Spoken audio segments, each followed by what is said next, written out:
Go for liftoff in T-minus 30. Stand by for further instructions, Minnesota Black Robe Regiment. Secondary guidance systems engaged. Minnesota Black Robe Regiment, it will be on my mark.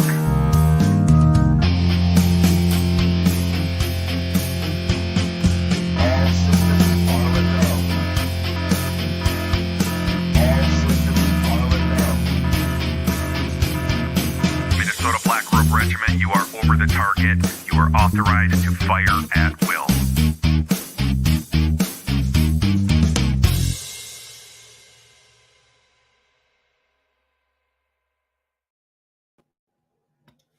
Hey, thanks for stopping by. I'm TC. This is Minnesota Black Robe Regiment. Yes, there's a story behind that, and maybe some other time we can tell that one. I'm very excited to have No Way Jose on tonight. That's not his name.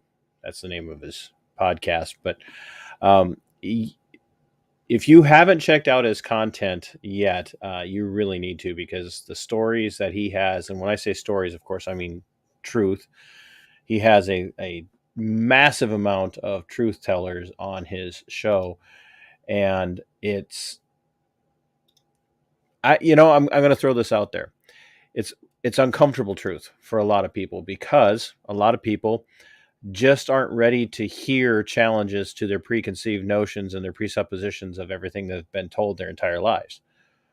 And that's what has, really made our country, our nation, our republic as weak as it is that we just all kind of toe the line. Whatever we're being told is the truth. Whatever we're being told is the narrative. We go with it.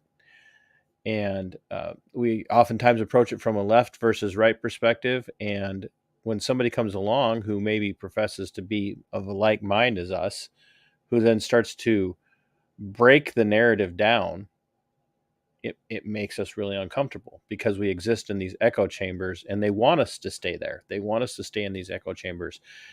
And I'm just not comfortable with that. I never have been, and I'm not going to start doing that now just to please an audience.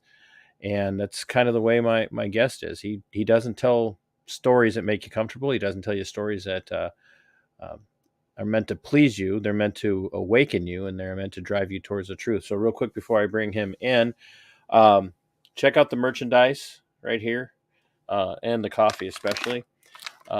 Just a quick reminder, until the end of April, I am running a fundraiser for my friends Bob and Sue to help kind of cover their expenses traveling back and forth from the more frigid climes of Minnesota down to the Twin Cities to visit their son Garrett, who has successfully been transported to the VA for his recovery. He had a PTSD-related incident that was almost fatal back in the beginning of December, related to his time in the global war on terror.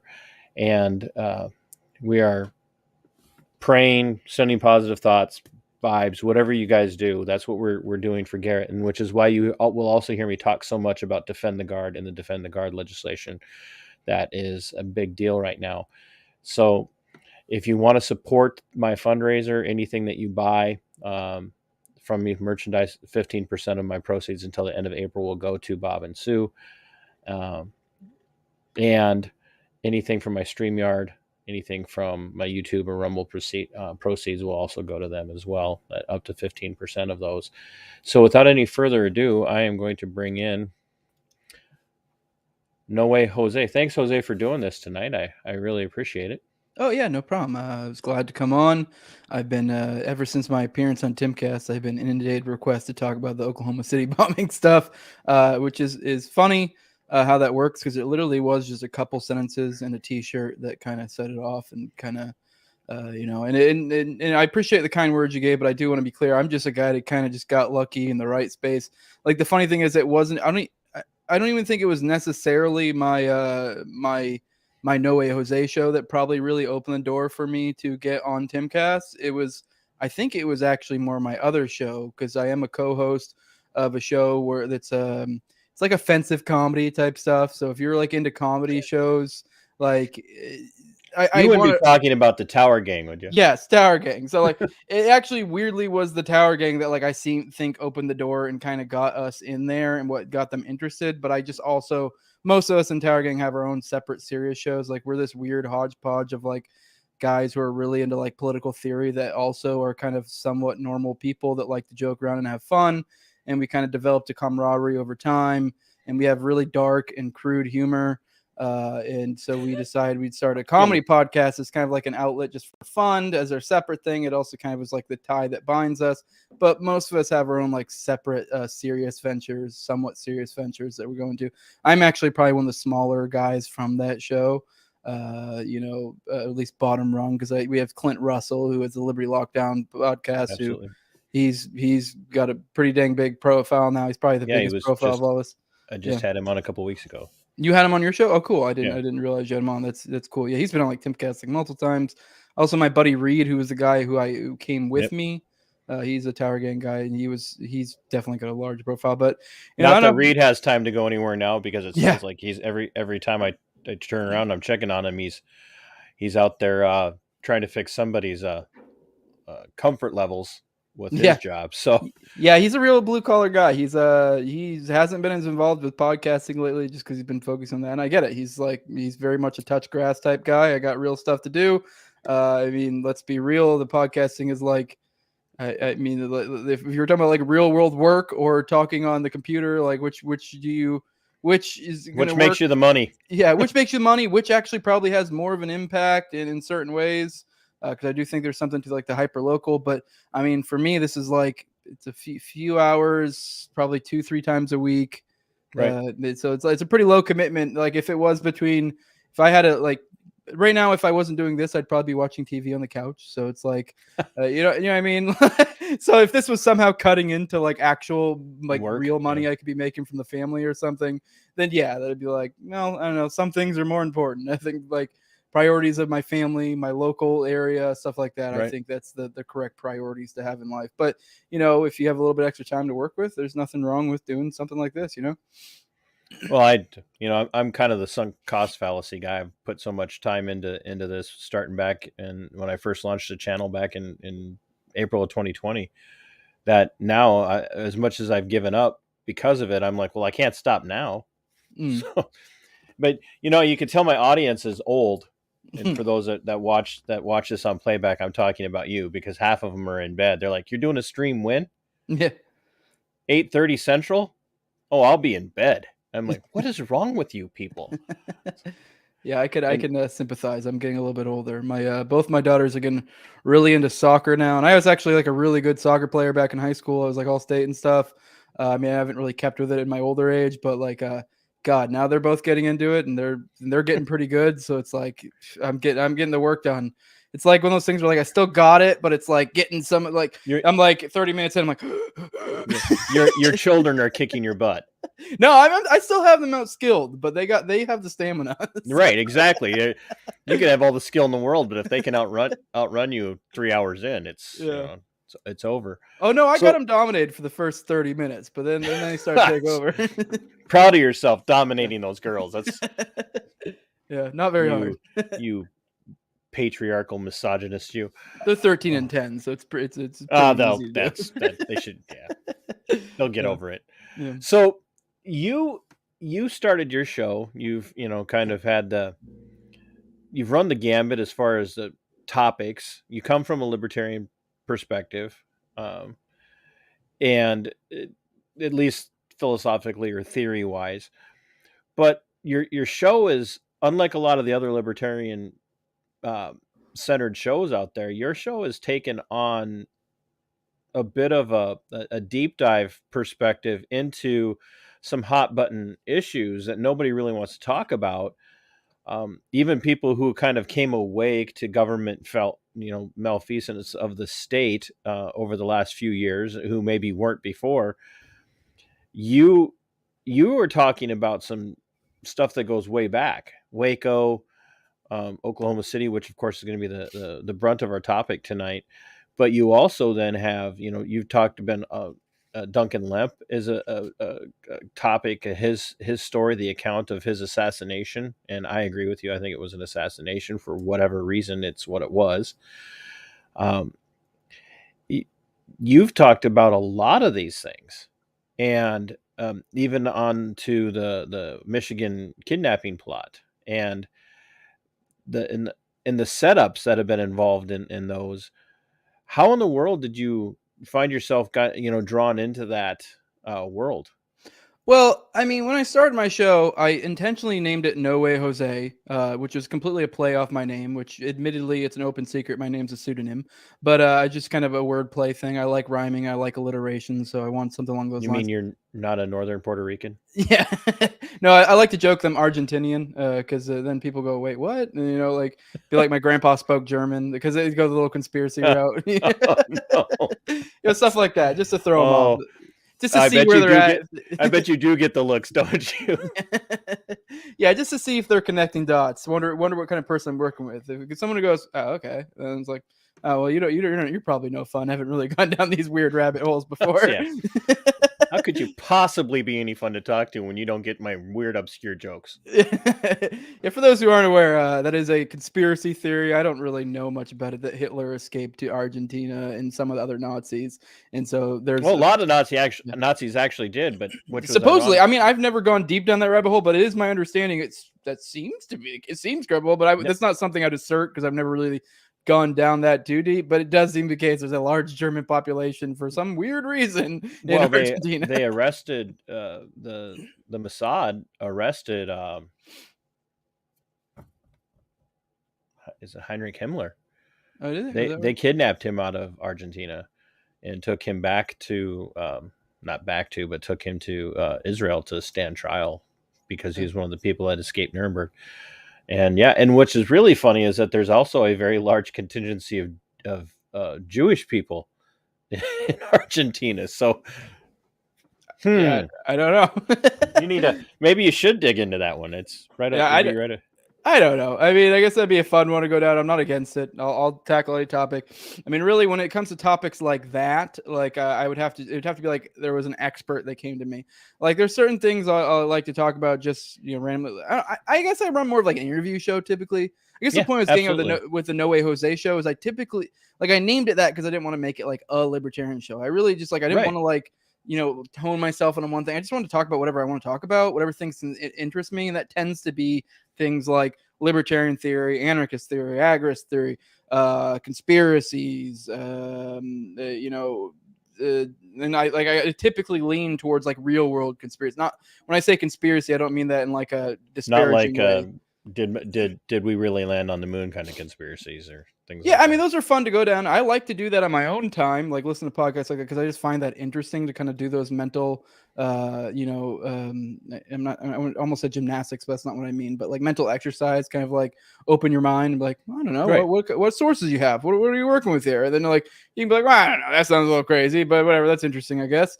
I do like that kind of stuff, but I don't typically do that on my show. Like if it's on my show, it's usually going to be stuff like you said, like Michigan, like Duncan Lemp, like OKC. I haven't done a ton of Waco content. I feel like maybe I've done one episode before, but that's something I've definitely been interested before.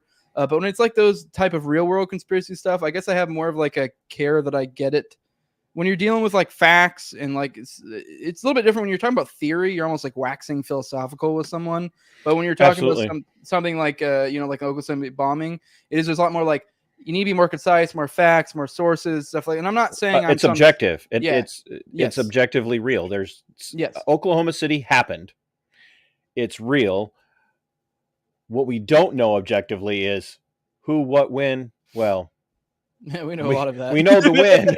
we know a lot about the win, yeah. But we don't know a lot about the who or the what or the why.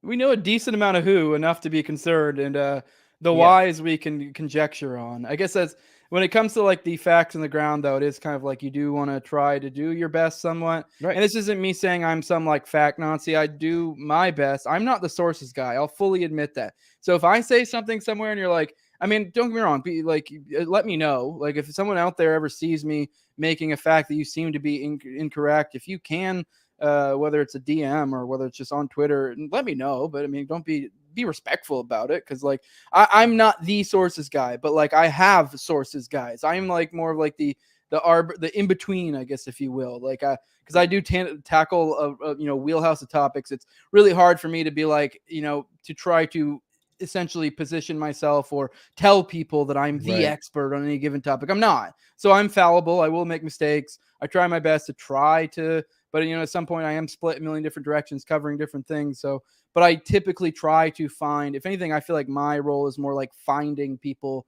and being able to identify quality individuals for whatever given topic I want to cover. And I feel like with that, I found that in Richard Booth. Like, he is my sources guy. Like, he is, if anyone knows Dave Smith, he said many times that like one of the big things Dave Smith is known for is like being good on foreign policy. That's what he's made a lot of really, gotten on big shows like Joe Rogan and stuff. And it's like always like a lot of times the foreign policy stuff that he really nails and really is what kind of like sends him forward. And he said before, it's Scott Horton. That's why. Like, Scott Horton is his expert, and he can the same way. I feel like that's kind of my relationship to some extent with Richard. Like, I am not the expert guy. I try my best to try to, take the stuff Richard's shown me and suggested, and other stuff I've looked into myself and process them. But like, he is like my expert go-to guy where I'm like, hey, what's up with this source? What's up with that? Richard's amazing. Yeah, he's amazing. I can't talk. I can't keep up with him. Yes. I mean, that's kind of where I'm at now, where a lot of people are like, oh my God. A lot of people are like, oh, you've gotten really good at this. And like, I'm like, just kind of like picking up the stuff that he drops as he goes. So I'm like, I don't know, maybe just. Yeah. You just you eat the breadcrumbs that you just like the dog, just sitting on the floor under the table of Richard's. I'm almost Richard's like his PR OKC guy. stuff. Like, I guess you could say. Well, Like, not his PR guy, but his PR for his ideas, or one of many people. Cause it's like, I just am trying to take these ideas and trying to push them out to the world the best I can. And whether, I try my best to give as much credit to anyone involved in this stuff, but this isn't like some necessarily a glory seeking thing. I'm a capitalist through and through. I'm all fine with profit and stuff like that, but I really do care about this story. I'm also the kind of capitalist where I think the rising tide raises all ships. So I think, people recognize that. They recognize the people who, respect, like the experts and stuff like that. And I do my best to try to give credit to him. I really, Richard is a godsend here. He is like I kind of lucked up. Like, he was the guy I found. And like when I started going down the OKC rabbit hole, and I decided I wanted to make it content, and he was the guy I found. He's kind of been at my side to every, like, throughout this, to kind of like, like, he was the expert for my OKC The thing that's stuff. impressed me about you is that you'll tell people, I know there are other podcasters listening to this, call this, or, not call, message this person, have them on. Yeah. Because there is in the podcast world, the community, there's this tendency to want to kind of like not share, we don't like, don't poach my guests. And I'm like, well, no, wait a minute. I'm listening to your show because I heard about you on somebody else's show who heard about you from somebody else. So if I hear something that you're saying that's compelling, I might invite you on, or I might invite one of your guests on, because not everybody who's going to listen to somebody else but also listens to me, is going to listen to who I listen to. Yeah. And sometimes introducing them to those other voices was one of the reasons I wanted to have Clint on, was exactly the same thing. Clint spits some truth, and he gives it, pretty hard edge to his truth, but he does it in a way to compel people. And that was why when I heard you talking about some of these things, you talk about a lot of these topics that other people touch on the periphery of, but they don't do the deep dives into. And that's one of the reasons I'm sure you've heard of Monica Perez, but I've been on her with Tower Game. Never had her on my show, but I've been on Tower Game with her, which is funny. She went on there. They talked about crazy conspiracies in that episode. They were like whether dinosaurs were real and stuff like that. I have done some, I mentioned before about crazy conspiracy stuff. I've done crazy conspiracy stuff on Tower Gang, but like we'll bring on like a flat earther and like kind of make jokes while he explains to us flat earth. I think we've done stuff like that. I'm going to have to tune into find that one. That's yeah. But that's what I like to talk to other people. And if I've talked to someone or I listen to their stuff and I hear something compelling from a guest that they have on, I'm going to reach out to that guest because I want this information out there. And that's, when I heard you, I can't even remember where I heard. I mean, I knew who you were, but I hadn't, done a lot of digging into your stuff because you talked about it yourself. You got a life.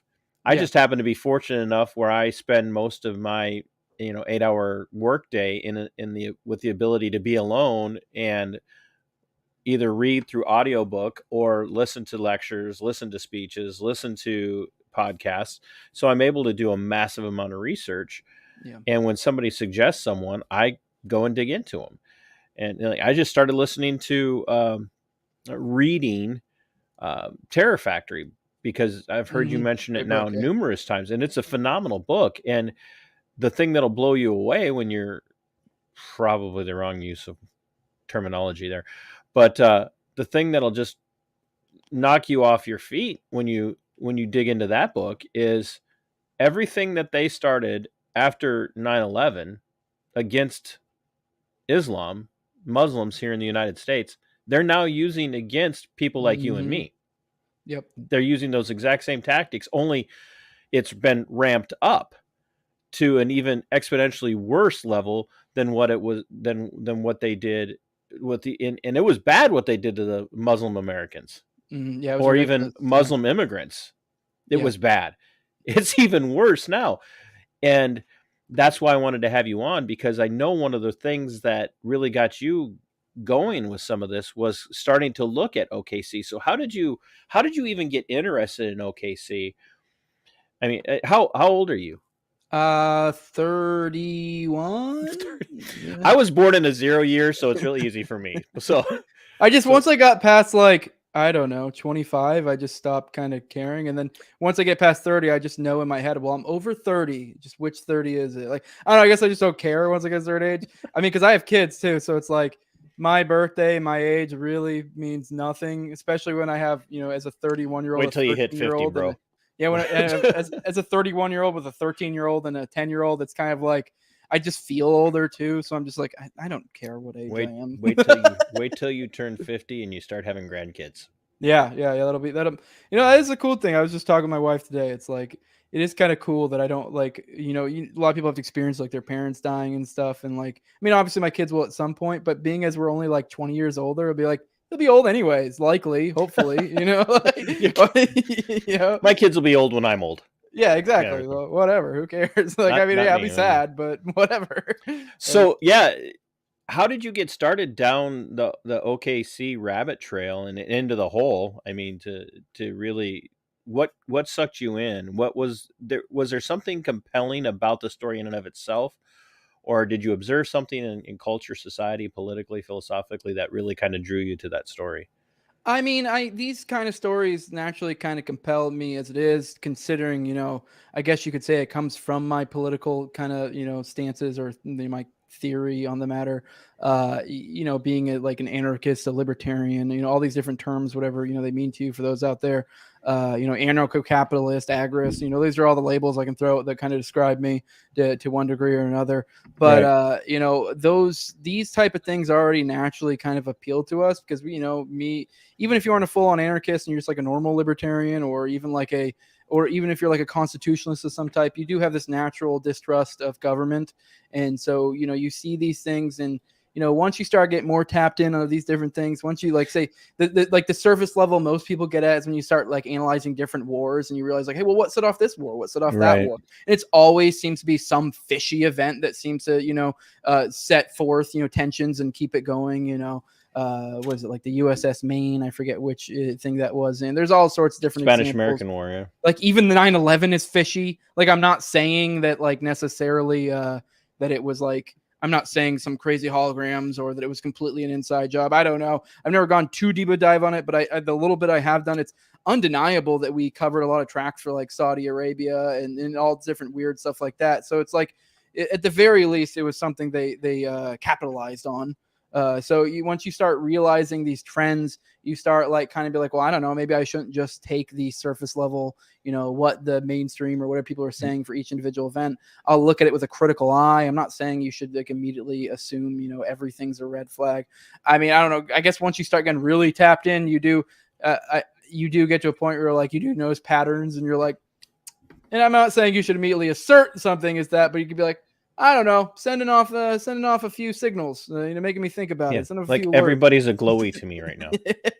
Yeah, I mean, there are some stuff where you're like, yeah, you may not have an objective fact to back it up, but it's like just certain patterns. And it's like, yeah, this is a trap you have to be careful of. I do feel like you should generally try to, stray away from immediately asserting stuff like that. Like, I don't know, like say with the J6 stuff immediately, like it was a Fed op. If you're like asserting that from the beginning, but once things start adding up, once you start seeing the way certain things, they hurted certain people, once you start seeing, I guess maybe I should be careful. I don't know if this will nuke your account anymore. I don't know what the current stance on YouTube is on that, but, or when you see stuff like, not Mike Epps, always Ray Epps. I don't know. Ray One of those Epps, is the actor. One of them's the guy who was Ray Epps. Mike Epps is the Mike Epps is the actor. Ray Epps is I always forget the other actor. Yeah, but once you see stuff like that, then you start being like, oh, and like it starts to add up, and you can at least be like, I feel like it's reasonable to say things are fishy. Like, let's be real. Yeah. By the way, anybody who's tuning in because Jose shared this out, please share this back out. Because you all know his content, but other people don't, and I'd like to get some more views too for this. So yeah, I appreciate it. Yeah, I would appreciate. Yeah. I mean, I do this for myself, but it's kind of nice to get the views. Yeah, I make a penny. I make a penny per ad. I think, isn't that what I think we make a penny per ad. So I don't know what the monetization. I know it's like pretty slim. I honestly turn off my monetization on most YouTube things because I'm just like, what is this, 3 cents, and I'm risking possibly getting it nuked? Who cares? Yeah, right. Or whatever it's like. Hit me up with a super chat. Yeah. That's better. Because I'm very schizo in the idea that I'm like, I don't know enough about the tech stuff, but I feel like if something's monetized, it's more likely to get noticed flagged for that. Yeah. Mm-hmm. Yeah. So if there's something in there, and I've been flagged for stuff where it was always over stupid stuff, never anything too crazy. So I guess I'm more cautious there. And so I typically will demonetize because it's like, like you said, the amount of views, how much you make. It's like, I don't know, what am I going to make $3 off this and risk, nuking the channel? Like, so, speaking of conspiracies, no, so you kind of start noticing things. We're geared. Our brains are geared towards seeing patterns and recognizing patterns. Sometimes even when they're not there. It's how many people do we all know that like, dude, I've been seeing 1111 since I was 5 years old, right? And then we see something comes along and confirms 1111 for us, and it must mean something. Mm-hmm.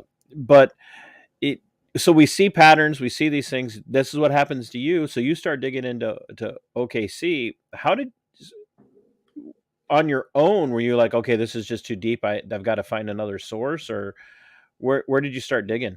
Well, I was kind of getting to it. What really, really, really set me off is I knew already stuff like Waco. I think I may have already been digging into the Michigan stuff already before I went down where I really started going down the OKC trail. I already was kind of aware of these type of things in this similar type sphere, and I was aware of the, how these government actors behave sometimes. And, like I said, because I'd covered Duncan Lemp well before this, but right. I came across this edit, which is this thing on Twitter. For those who don't know what edit is, you'll see like these little videos where they'll usually be, 1 to 3 minutes long. You usually have like a video, like a music video of some sort, and then like little like visual type graphics to kind of like, tell a story or different stuff. And there's this guy called, Jinx. He's at Crack Connoisseur on Twitter, and he dropped this Terrance Yeakey edit, and it was phenomenal. Like, and it's something about the way it delivered the music, the emotion evoked, also the fact, like the pictures, the stats they dropped, like there was enough in there. You were like, it kind of drew you in emotionally, but then also like you can see some of the stuff throughout that video where like you're picking up, like seeing newspaper clippings, picture this guy, that, and you're kind of like noticing these things, connecting these dots and kind of understanding the story they're telling. And you're like, whoa.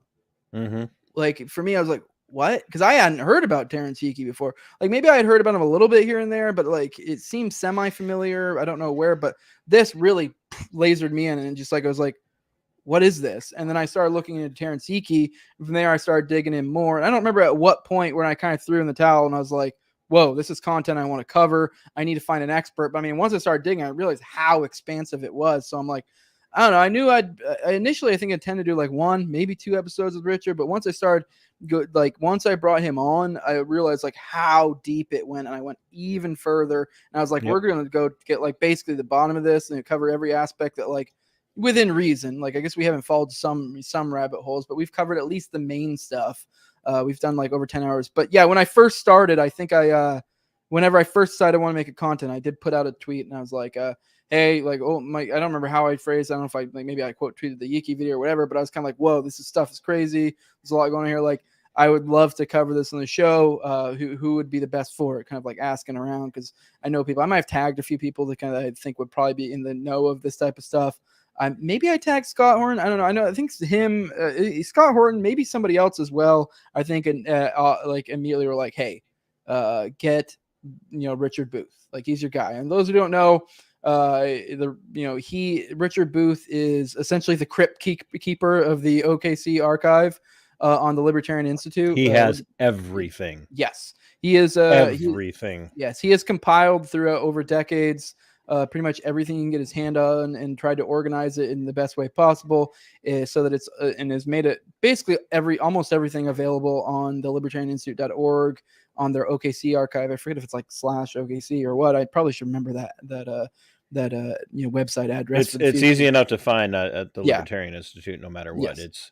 And the really cool thing about the way he's went in there and helped him compile it is all you have to do is go into their search engine and type in something you're interested in about the OKC story, and it'll bring up every single document that mentions that particular topic and highlight it for you. So it's an absolute treasure trove. Yes. But I'm like you. I'm not gonna. I know the things I know and like to talk about, but I'd much rather have a person who's spent the time. And for as much time as Richard has spent on it, you spent just as much time talking to Richard, but also you were really, like you said, you heard about Terrance Yeakey, and that really kind of piqued your interest. And even more about the Yeekey situation than Terrance does, or than Richard does, because I asked him, and he's like, "Oh no, talk to Jose about Terrance. He knows everything on that." I wouldn't quite say I exceed Richard's, extent of knowledge on Yeekey. To be clear, I think I do decent on the Yeekey story. Richard is, I think, superior. But he told me you knew so much about it. I didn't catch that part. I watched like 2/3 of the episode. That's when we were chatting prior, kind of trying to figure out what direction to go. And he's like, "Oh no," he goes, "Here's kind of what I'm," and so that's why we kind of focused on the eyewitnesses leading up to and afterwards, as an introduction. But Yeekey really has. When I heard you start to talk about it, and we're mentioning it, and then the kerfuffle came up because you were wearing the shirt on Timcast. And that's, there again, just a couple of sentences. It was enough to really get people to pay attention. There's something going on with the Yeekey story. Yeah. You must have did you grab the t-shirt? I actually did. I was going to wear it today, but it's kind of hot in here. And plus I can't really angle it well so people could see. That's the shirt I wore. Terrance Yeakey didn't kill himself, with Terrance Yeakey on it, obviously playing off the motif of Epstein. But, obviously we're kind of inverting it because he is not an Epstein character. He is an American hero, Terrance Yeakey. So tell us a little bit about Terrance, because he lived in Oklahoma City well before the bombing and then up until his death. Mm-hmm. So tell us a little bit about what you know about the history of Terrance leading up to OKC, and then what happened with the bombing. Well, I won't try to speak too much on his life story prior to all of this. Absolutely, but what you know as far as what he was doing. My vague understanding, I've kind of gone a little bit because after Timcast, I actually surprisingly heard a lot from like certain Oklahomans or people who kind of had known him somewhat through the community and stuff like that. So I kind of got a little bit of a snapshot more of who I suspect the kind of person he was. I think he was very involved. I know he was very involved in the DARE program, which and it seemed to be he was pretty well involved in his community. He seemed to be a good guy.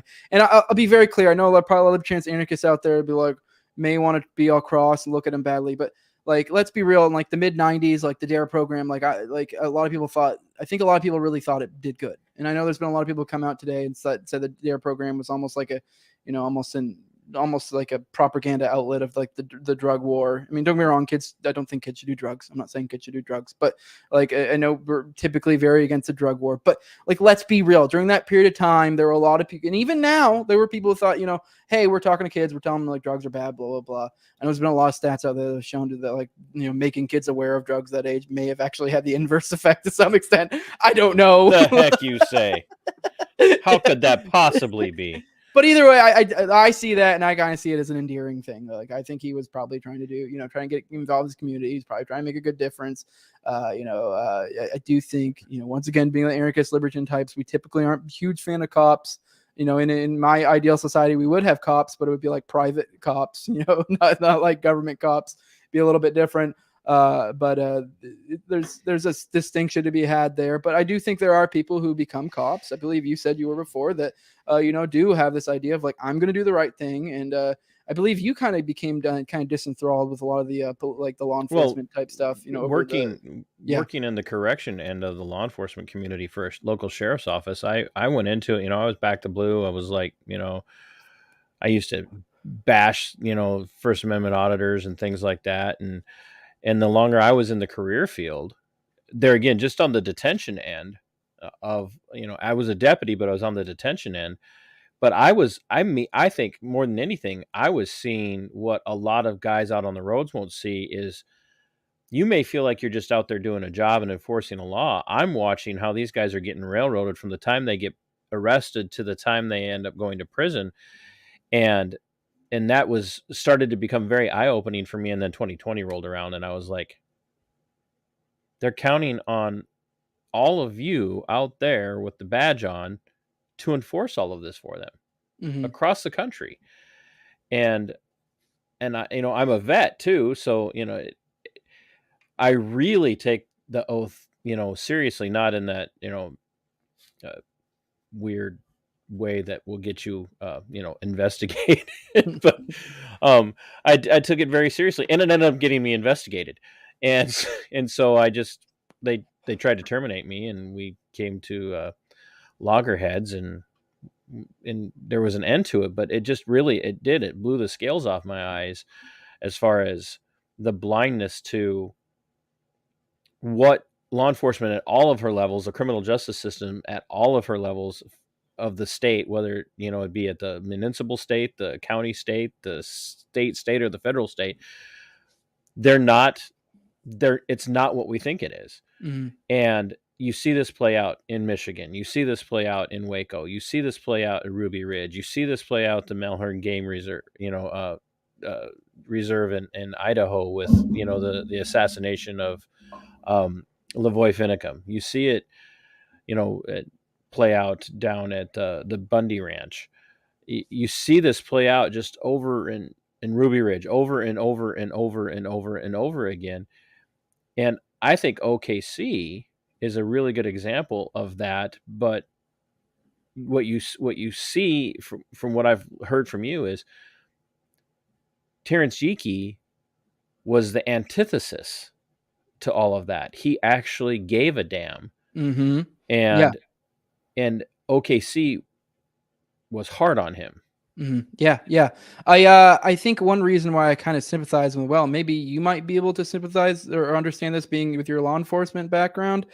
He was I believe he was, if America was something like a 5 to 7 year veteran.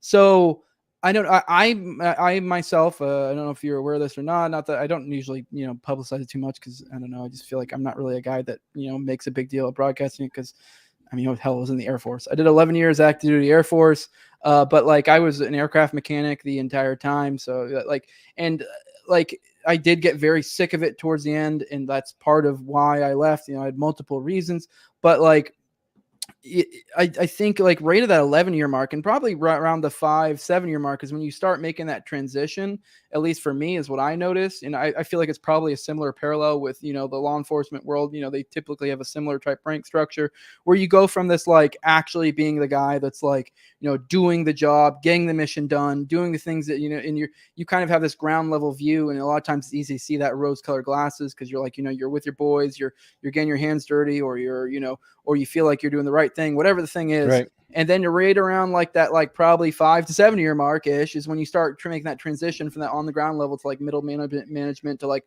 upper middle management. And that's when you really like the scales do start to come up. You do start to see behind the scenes, you start to see, you know, what this makes of people, the incentive structure this creates, stuff like that. Like, and I think, I guess I felt that with the story of Yeakey, especially when we start digging in more, because he did seem like a guy who joined because he wanted to do good things. Like he wanted to help people. That's the vibe. He was the guy who He was a young cop when this happened. He was a young cop. Yeah, exactly. That's my point. He was like in that, like, you know, kind of crossroads area where he probably was, you know, in that area where he's crossing the divide between the on the beat cop to being kind of sort of in the realm of probably middle management or lower to or upper middle management, something along those lines, where he was starting to see the things above and, you know, getting and having to fight these battles at a higher level and realizing, you know, I can sympathize with that. I've somewhat been there, obviously not to the same extent, but seen the similar mechanisms that occur there in some ways, obviously not to the degree whatsoever with the Oklahoma City bombing,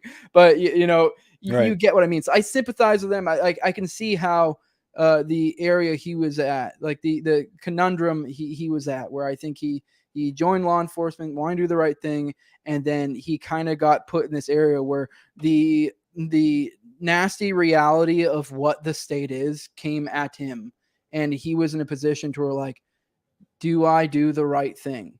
Right. And I think he made the decision that, yes, I'm going to do the right thing. You know, whether it was his oath or whatever, because he was a veteran as well, and you know, obviously cop. So I think that you take an oath as a cop as well, I believe. So yes, every single one of them. Yeah. So yeah, maybe it was that. Maybe it was just a true want to do the right thing, you know, knowing this is wrong, whatever. Either way, I don't care whether it was to, you know, some oath or whatever. At the end of the day, like, I think he wanted to do the right thing. But I guess so for those, I guess I can kind of start getting into it, you know. Yeah. So what do we know about Terrance and the OKC bombing? Terrance. Okay. How to start? All right. He was one of the first responders of the Oklahoma City bombing. I've heard some places the first, but I don't know if that.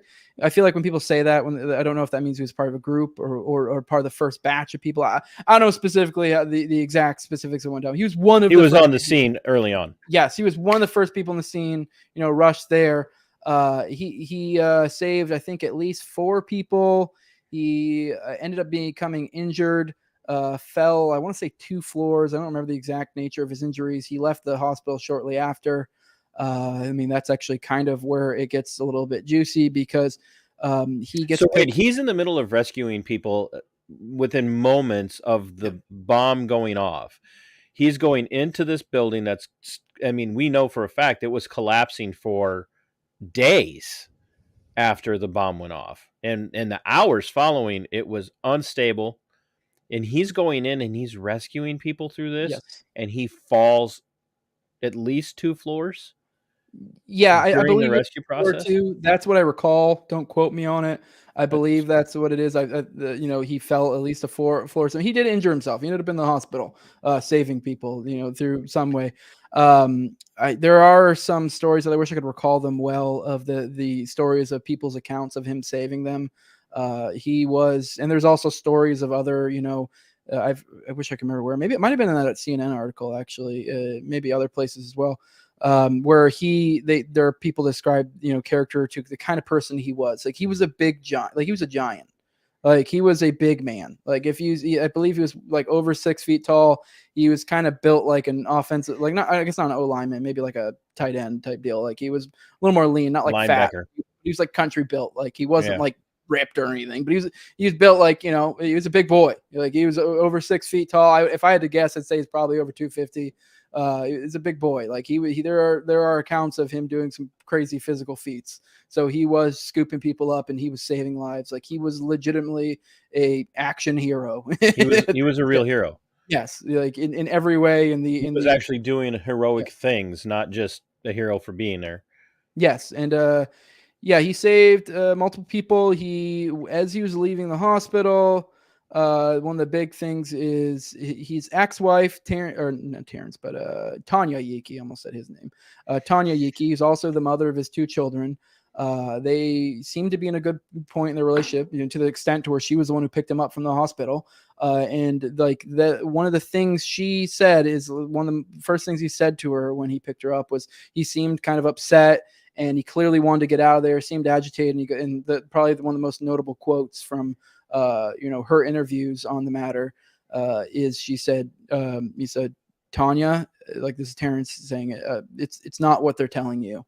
And I want to be very clear. There's not a lot of explicit details that he's given to too many people, especially with Tanya, because and people that are willing to talk about it at least. Yes, yeah. I mean, there are some, people. I think his sister said something. This was a new thing that came from the CNN article that he, God, I forget exactly what she said, but that he thought there was extra bombs or something. I forget the specifics. I almost don't want to speak on it. I can't remember. But there was more stuff that came out there. I need to reread some of the Yeakey stuff. I've been covering so much OKC stuff because I'm going on Part of the Problem next week on Tuesday, and so I've been like re-consuming everything. So I am not as laser focused on Yeakey, so forgive me. I'm also a little scatterbrained because I'm trying to consume everything right now. But you wouldn't want to. I mean, you're not like trying to go in there and actually do a good job with Dave, are you? Yeah, right. No, I think I'm excited. I think I'm gonna do a good job. I've been consuming all this stuff. I'm preparing. I'm pretty good if I prep. I just want to hear you just make one reference while you're on there to how Tower Gang is just a better version of Legion of Skanks. Yeah, I'll probably squeeze it. It'll probably be work that in there. Work that in. I'll be listening. I'll have to squeeze that in there somewhere. Something along those lines. I'm sure she'll be jovial. So he comes out of the hospital and looks right at his wife and their ex-wife and says, it's not what you're being told it is. Mm-hmm. And does he fade into obscurity then at that point and just kind of goes back to being, every man's cop? Or is there, what do we know? I mean, is he talking to anybody after that or? Yes, there are reports that there was, he clearly was doing research. It was roughly about a year later he was found dead. Obviously, I said for those who are not aware of Terrance, you could just show the shirt that said Terrance Yeakey didn't kill himself. So obviously we're alluding to that. I know we haven't spelled it out explicitly yet, I don't think, aside from that. But oh God, I forgot. So it was within a year of the bombing that he killed himself. Yes, allegedly. Yes. There were, reports that, obviously there's statements that he said to his wife. There's statements he said to a letter. What was her name? Like Rona? I can't remember the specific person, but it was like a friend of his that he was sending letters to, saying stuff along the lines of like, hey, once again, kind of repeating the same things. I believe he also alluded to something with, that a chaplain told everyone everything. Which I would assume for those who are on the know, I've had to explain this before. The way chaplains are supposed to work. I guess they have it in law enforcement. I didn't know that was a thing in law enforcement. I mean, maybe for bigger departments. I don't know. Bigger departments or bigger sheriff's offices. Well, not necessarily even bigger ones, but a lot of times there may be one on staff, or there's kind of a rotational aspect where if you're in a community where you've got a lot of guys who want to serve as the law enforcement chaplains, they'll step in and counsel under certain situations. If there's, hey, do you need to talk to somebody? You're looking at it from a spiritual perspective, and then they'll fill that need as needed, but it's not necessarily, you might see it a lot more in southern climes than it's kind of a southern culture thing, but there are quite a few chaplains throughout the United States that work in that capacity.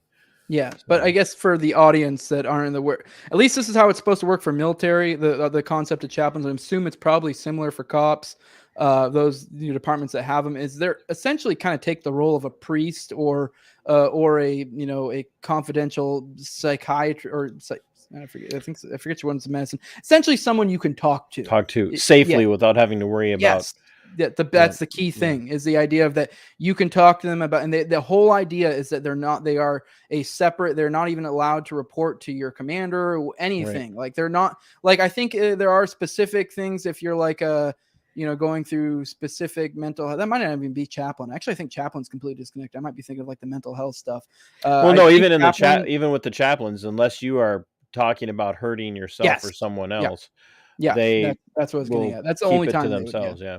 Yeah, it is like really almost entirely, unless you're literally saying that you're going to perform impending, acts of violence or something. I Right. mean, maybe different departments if you admit to previous ones, but even then, a lot of times I think that's I don't know. I don't know specifics, but essentially they're not supposed to be telling. They're telling The everybody bosses. stuff. Yeah. Yes, and that is one thing he said is that I wish I could remember the name of the chaplain, is that he told them everything. There was also, I believe this is something that came out more in the CNN article. There was a lady he had been working with who admitted they had been like kind of, compiling documents, trying to, I guess almost seems like build a case, even before. And this is, there was something before, I don't remember the exact source, but this source in this recent CNN article kind of expanded on it more. That he had a friend that he was, like I said, that he was kind of talking to. They were working together. They're kind of collecting documents. She was known for that. She had a bunch of documents as well. I believe her area actually got raided after, or it seems like that she lost some documents. Like she didn't actually see who or what. I believe she claimed she lost some documents after, or something along those lines. She's not the only person who's Yeah. had that happen in Mhm. OKC. In fact, was it Silk? Is it Silkwood that had compiled a bunch of information and ended up mysteriously dead, and then all of her research disappeared? I think Silkwood's a different thing. I haven't gone Mm, down that rabbit hole. I don't think that's OKC related, but I might be mm. wrong. I feel like There's that's something there's nuclear. no. Well, there's the nuclear one, but there's Yeah, I don't know. Maybe I'm I know. I maybe don't. maybe The it's name doesn't another ring a bell. name, and they just refer to it in the same vein as Silkwood. So, I don't know. but I Maybe. don't. Yeah. Yeah. But God, where was I? I guess I'm kind of jumping all over the place. So he's working with another officer, I and don't. I or don't another believe it's an person who's officer. compiling the information.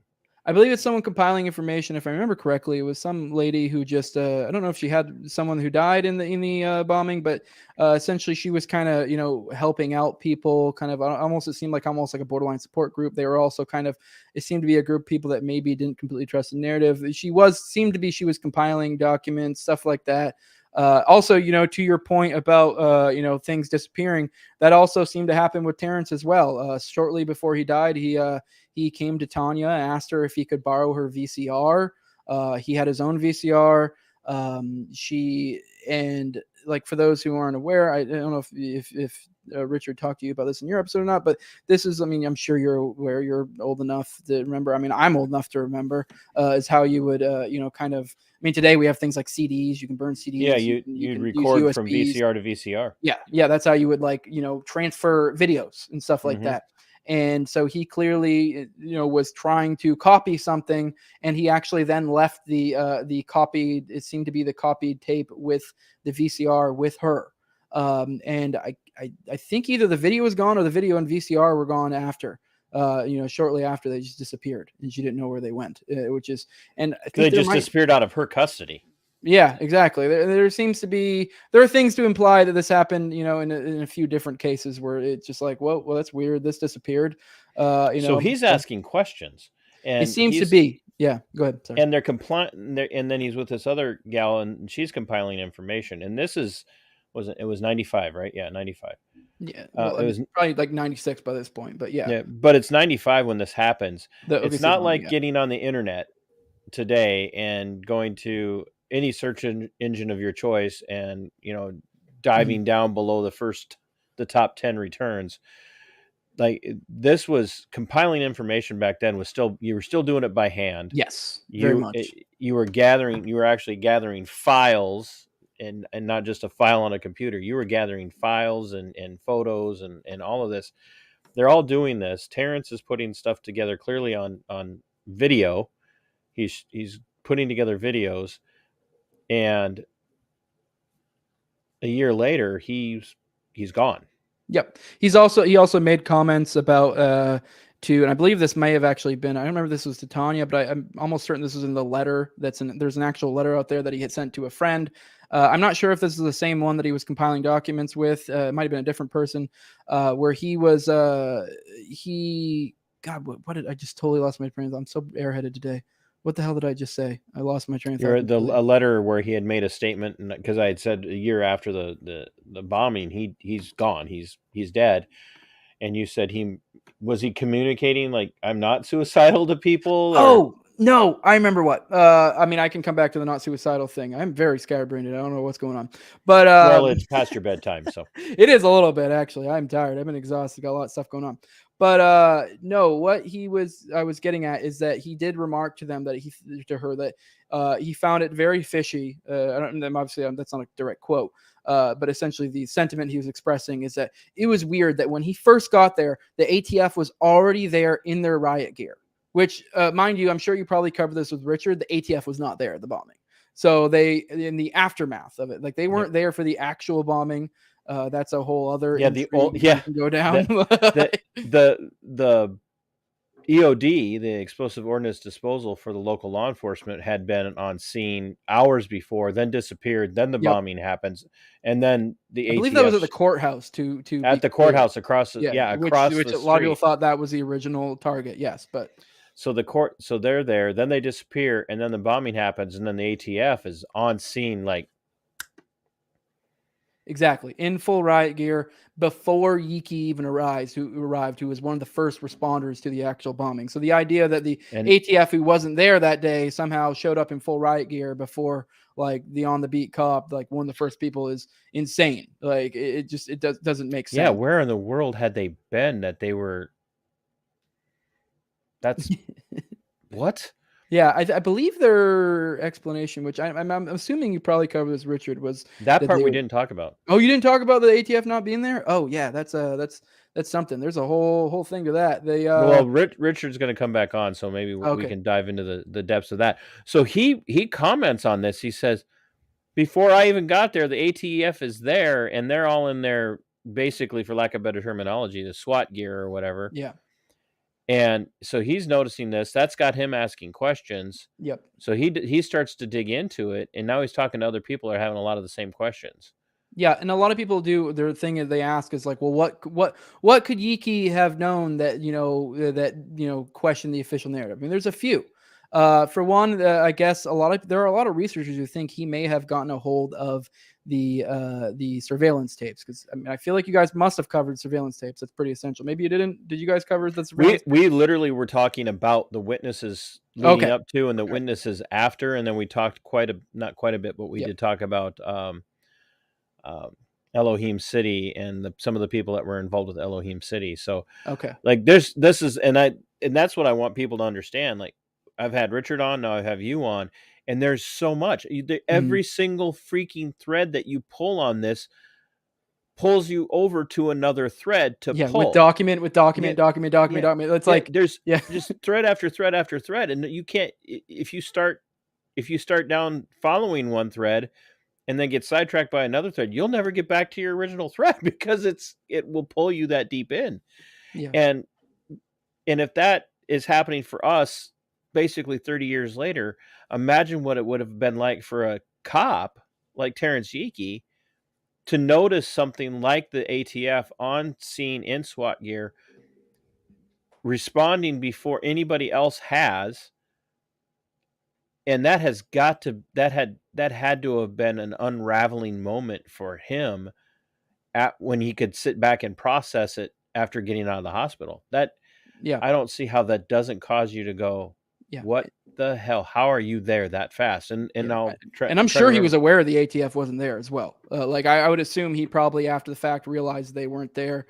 I mean, he was well known for being like, upset that so many people were being, commended as heroes. And he actually didn't like being commended as a hero, even though he, actually behaved as one, which I can actually understand. Which is why he was a hero. Yeah, exactly. Which I can understand that. One of the things I always hated was military was whenever they give out awards and it'd be like, I don't know how it is with the law enforcement. You said you were military for a period of time.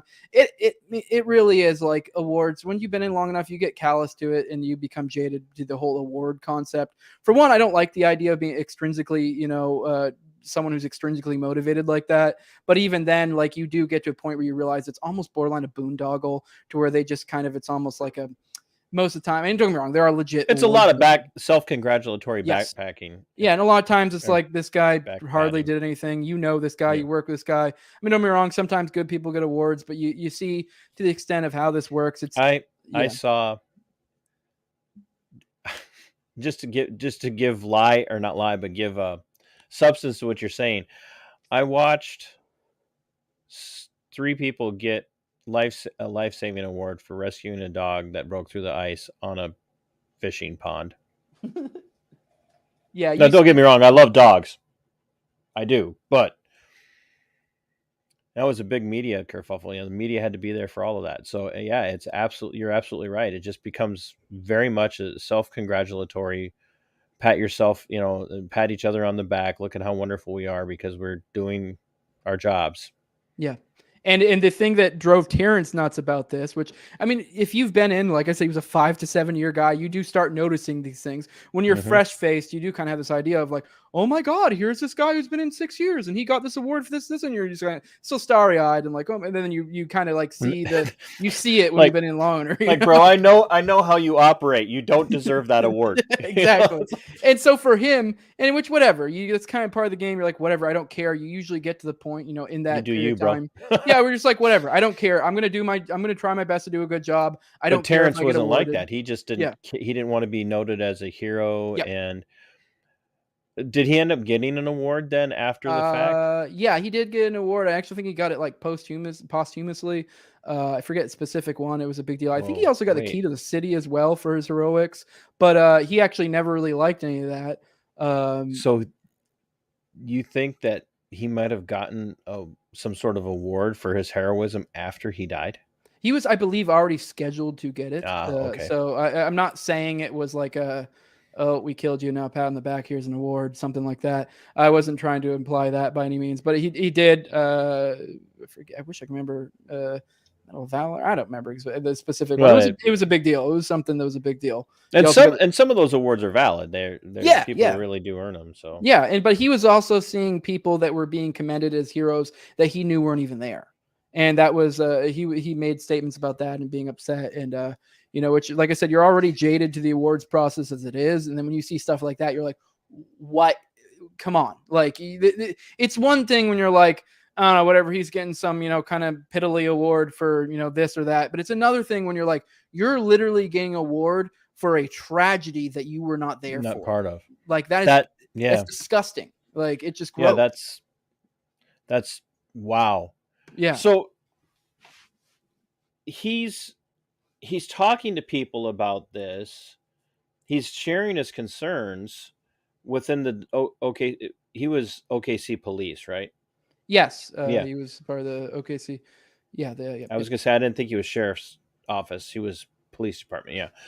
So he's sharing. Honestly, I barely know the difference. He was a cop in Oklahoma City. Well, I would say if he was one of the first people on scene, it would make sense that he was OKC police because the sheriff's office tends to cover county. Or is county. That's what makes sense to me. Yeah. So he's starting to share this with other people, coworkers. Very few people. He was very tight-lipped, but go on, yeah. But he's sharing it with some people, and he's clearly unsettled by what he experienced, by what he saw. And a year later, he dies, and it's immediately reported as a suicide. Yes, almost immediately. But it wasn't investigated by the right agency, correct? Yes. How it worked, I forget what county he was in, but where the body was found, it was in the jurisdiction of a different department of the county, right? Yeah. I don't know. It was a different area. It was definitely 100% not in their jurisdiction, and for some reason, almost immediately, his department took over jurisdiction of everything. There's not really any explanation why. There's no precedent for anything. There's absolutely no legitimate explanation for that. Yeah. But his employer stepped in after his suicide and took over the investigation outside of their jurisdiction.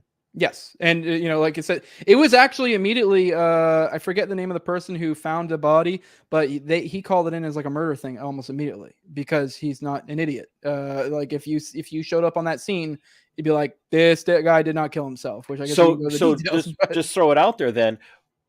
What did he see? Because this is going to be kind of mind-boggling for people, because as you said, it was really clear that it was not a suicide to the first person who was on scene, and we're talking about somebody with experience. Yeah, he was, and you really don't need much of experience, I think, to come to a conclusion. I guess, yeah, obviously you're gonna have that moment where you're shocked when you first show up on a body and you're trying to process this information of what you're seeing. But I feel like most people almost pretty quickly would come to the conclusion this probably was not a suicide, because he was found in the context of stumbling upon the body, I guess what you would see when you found the body is a little bit more to that, because you find his car and other stuff. But in the context of the guy finding him, he had his wrist was slit, his throat was cut. Yeah, I believe he had stabs elsewhere. I guess I don't know to the extent the cop looked over the body, but there were in the wounds there was grass and dirt. There seemed to be what looked like he had been bound on his feet and his arms. There had been a fight. Yeah. There was a lot going on, and there was a bullet wound to the head. So that was what did him in. But later, I don't actually. I think they found the car first. Now that I think about it. So yeah, I guess he would have had this knowledge. But either way, the car was like something between a half a mile to a mile and a half.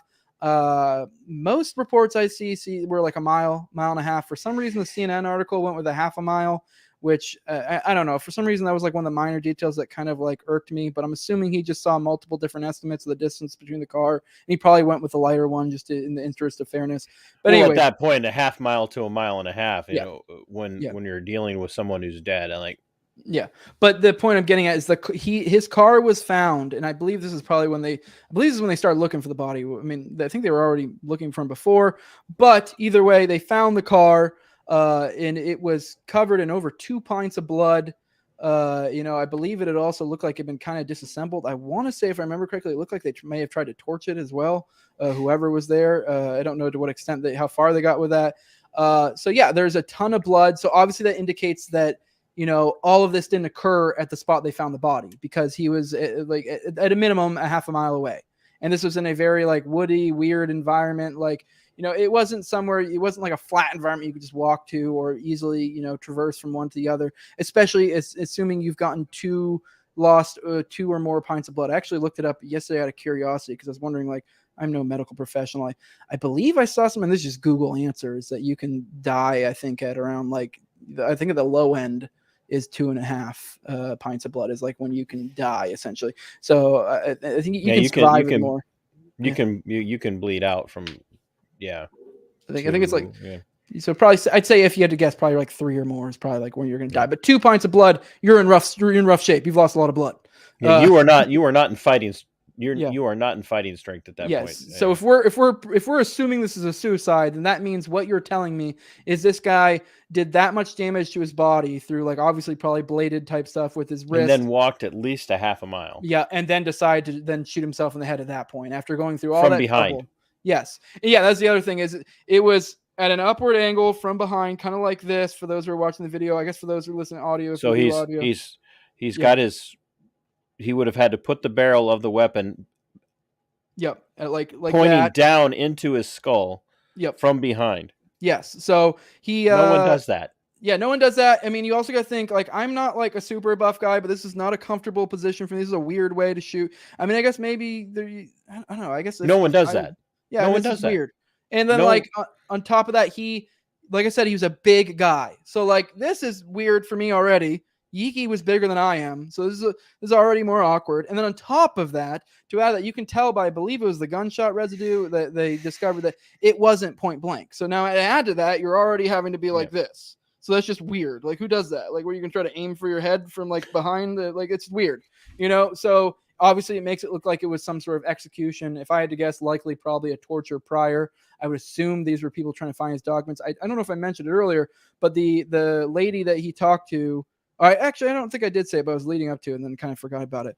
But there were reports before the CNN article. There were sources that seemed to indicate that he was getting ready to go to a meeting with two individuals.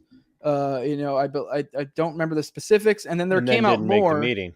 Yeah, and then that was what I initially thought. My initial thought was that he didn't make the meeting; he blew them off, because I believe there was implying from sources that he was either did or was thinking about blowing them off. And then from the CNN article, that source, the lady that he was compiling documents with, I haven't really got a chance to completely look into the source, see the reliability. I mean, I feel like it would be weird. I mean, don't get me wrong, I'm not saying CNN's the bastion of truth, but that'd be quite the claim to make. And I have decent backup, but I don't know. It was actually a really good article. I want to be very clear, even though very much it was surreal. CNN covered it and actually did a good job. But the point I'm getting at, they didn't have a lot of competition back then, so they still had to do a good job once in a while. So yeah, but no, this is recent. This was recent. Oh, okay. Yeah, that was kind of actually the big deal of a lot of this stuff. Is I went on Timcast. I talked about Yeakey. I did the quick little blurb, the shirt, and then less than a month later, CNN covered that. It did an article on that on Terrance Yeakey. And I mean, I'm not saying a lot of people assume that it has something to do with me. Maybe it did. You inspired CNN. Maybe. I don't know. I'm not making that claim because I have no way of knowing. I kind of had a little bit of a back and forth with the journalist, but like, yeah, I think they have some weird PR stuff where they can only say so much because of CNN. They work for CNN or whatever. Yeah. So I'm not. He didn't ever confirm or deny. He was kind of more just gave me like thanks for reading type stuff and a little bit of this.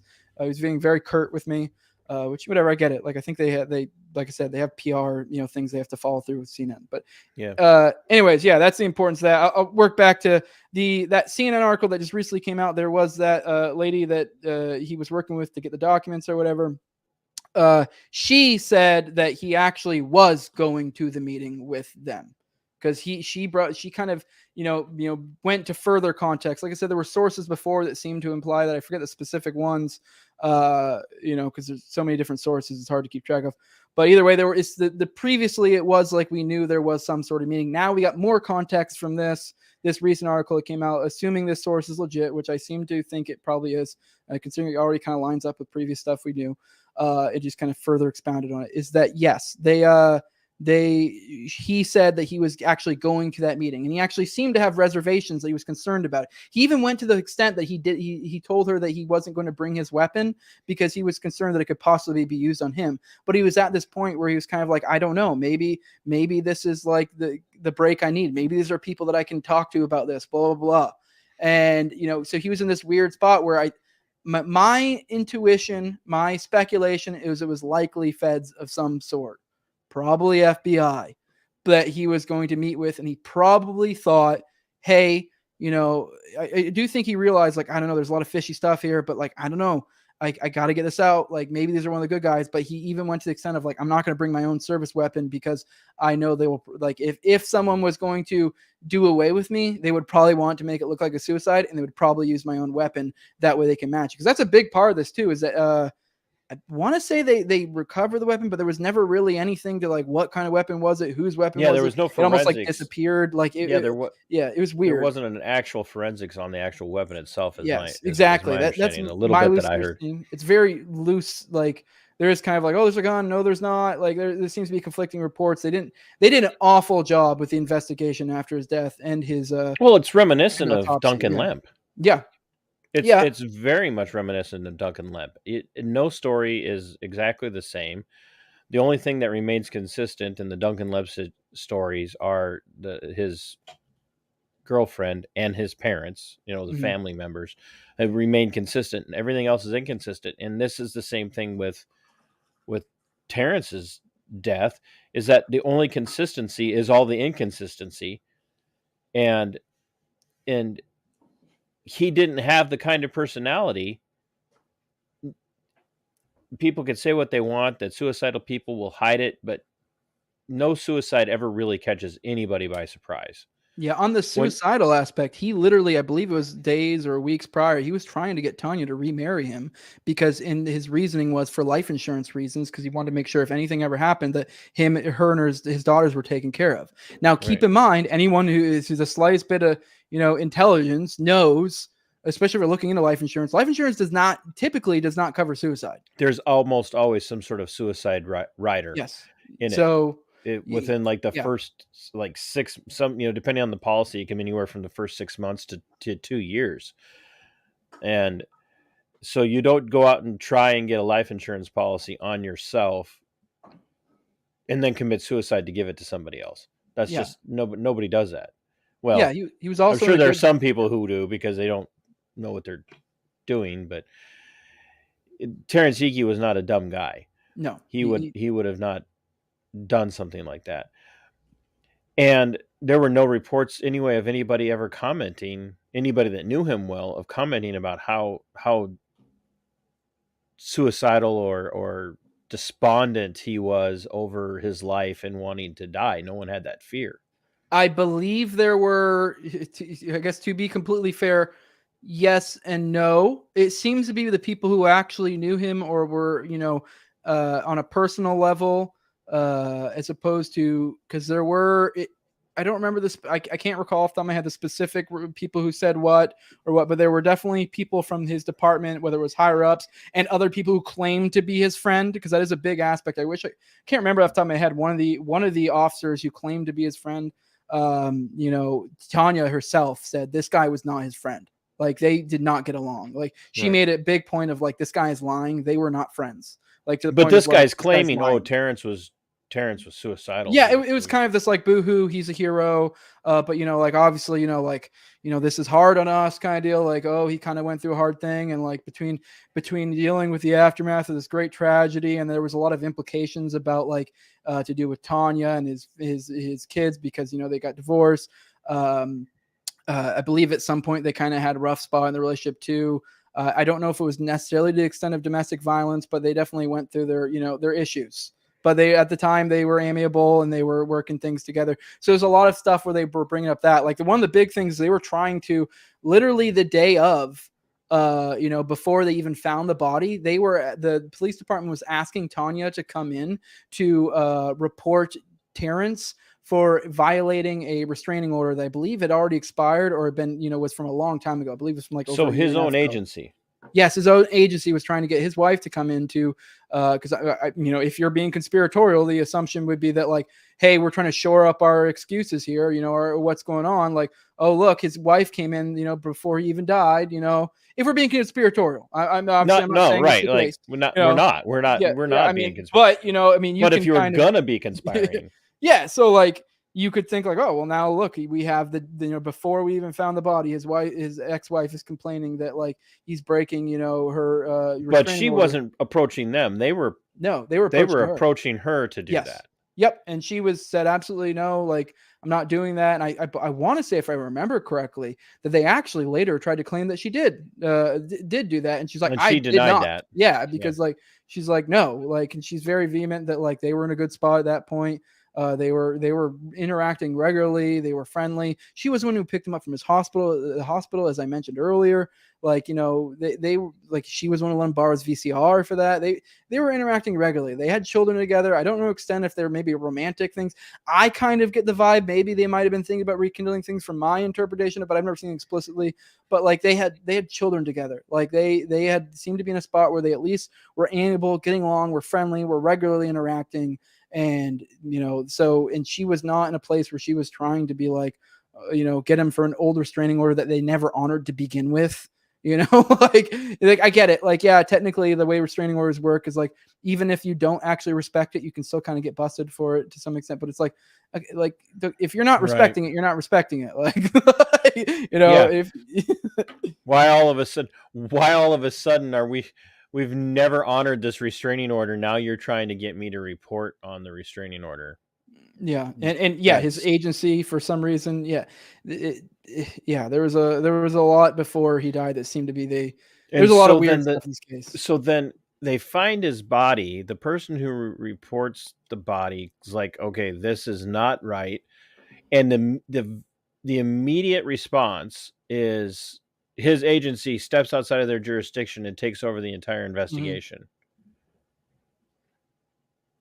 And they never gave a good reason for this. What was there's one of our own, or I have never What seen was a good reason provided. I've tried to see if I at can this find point? it. Would Ask we Richard. would Yeah. anything they tell us would we consider it a good excuse? I mean, at I least be something, and I can be like, well, does that sound valid? I don't know. Is there a good reason for it? I mean, but then you add in the fact of that they did an absolute abhorrent job. They gave the family came to reclaim his stuff after the fact. They got his car back, the one with all the blood on it. I believe it was still in the state that they got it. It's not like they tried to clean up or anything. The family found a knife covered in blood in the glove box. So that is the extent of the investigation that this department did. To where suicide. yeah, well, you would think any rational person would think, oh, that should be in an evidence locker somewhere, right? Because that's probably had something to do with this event that happened, this bloody knife that's in the glove compartment, Even and like, suicides, they take evidence. yes, you would think, and they also made implications that they with this to back up the suicide, they were trying to make implications that they maybe had been drinking or drugs. They made implications that they never took a drug test, they never did an alcohol test, nothing like that. They did no Yeah. post-mortem blood test Nope. on panels for No, it was ruled a suicide almost immediately. Seemed to be very And that little was was it. done. Yeah, it's yeah. And then they lionized him by giving him an award posthumously. Yeah, which to be clear, I believe he was scheduled to get that prior, but still, I guess you could still maintain a conspiratorial mindset and be like, well, they were thinking about this ahead of time. I don't know, or maybe like, hey, we'll kind of maybe get him to chill out by giving him an award, and if he doesn't, whatever. Like, I don't know, but yeah, there were definitely people like God, I forget. I wish I could remember who it was, but there was a famous quote that the Oklahoma City bombing claimed one more life today.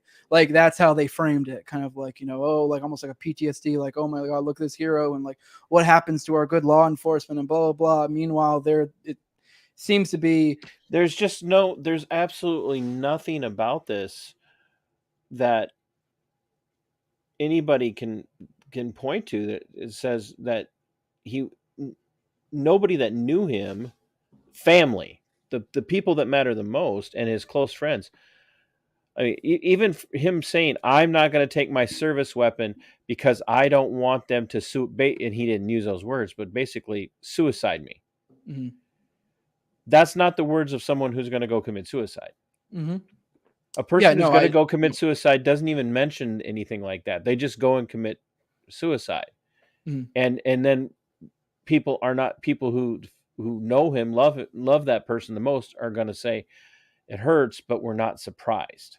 Yep. His family fought after the fact. And I guess when I say fought, what I mean is like they were inquiring to, his mother, I believe some of his sisters, Tanya was inquiring to the police department, like trying to get him to like kind of reopen or look into it more, this, that, follow-up questions like, well, what about this? What about that? And they were borderline disrespectful. I mean, it was kind of one of those things to where it was like, you can kind of it's like this plausible deniability type thing where you're like, oh, I did my job. We're the cops who did our job. Don't question us. Well, not quite that, but it was kind of like, it was almost like demeaning type behavior. And on top of that, I want to say the family reported some sort of seemingly harassment. The family, it seemed to be the rest of the family kind of dropped it.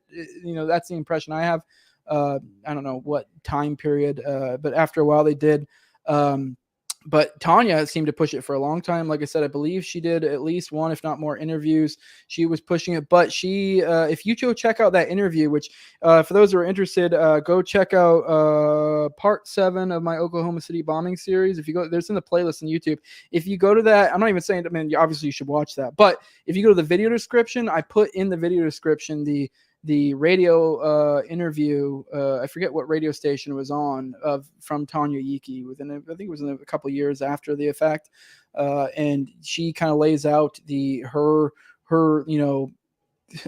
her constant trials and tribulations with harassment. She like the stuff like to where she'd be like, I would see this officer that I knew that like knew my husband regularly, like to the point where like, why does he keep showing up where I'm showing up? Stuff like one thing she reported and claimed is that she one day she came home and I can't remember if she said the door was removed or if it was opened, and there was a balloon sitting on one of her table with like a little note. And I forget what the note said. I think it was something it was one of those things where it was kind of like a very thinly veiled threat kind of thing, like one of those like, we see you. Like nothing that spells it out completely. Well, that's what I mean? But stuff like that, weird That's stuff. just creepy, like it factor right there. I was like, that's just. But Yeah. there again, the irony, which is not terribly ironic, is that the same thing happened to Duncan Lemp's family after the fact, that they were harassed at a protest, a peaceful protest.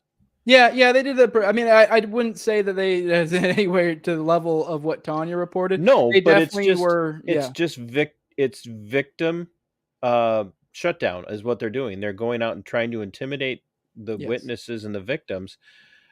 You know, 'cause you have the chief victim's dead, but there are other people that are victimized, and in this case, it's Terrance Yeakey's ex-wife and his kids, and his friends, and now they're getting weird, like it's what it's happening, but you can't put your finger on it kind of situations, and that goes on for a while. But there again, you compare it to Lamp, and it's just you get the overall feeling without being able to bring the receipts to prove that's exactly what it is.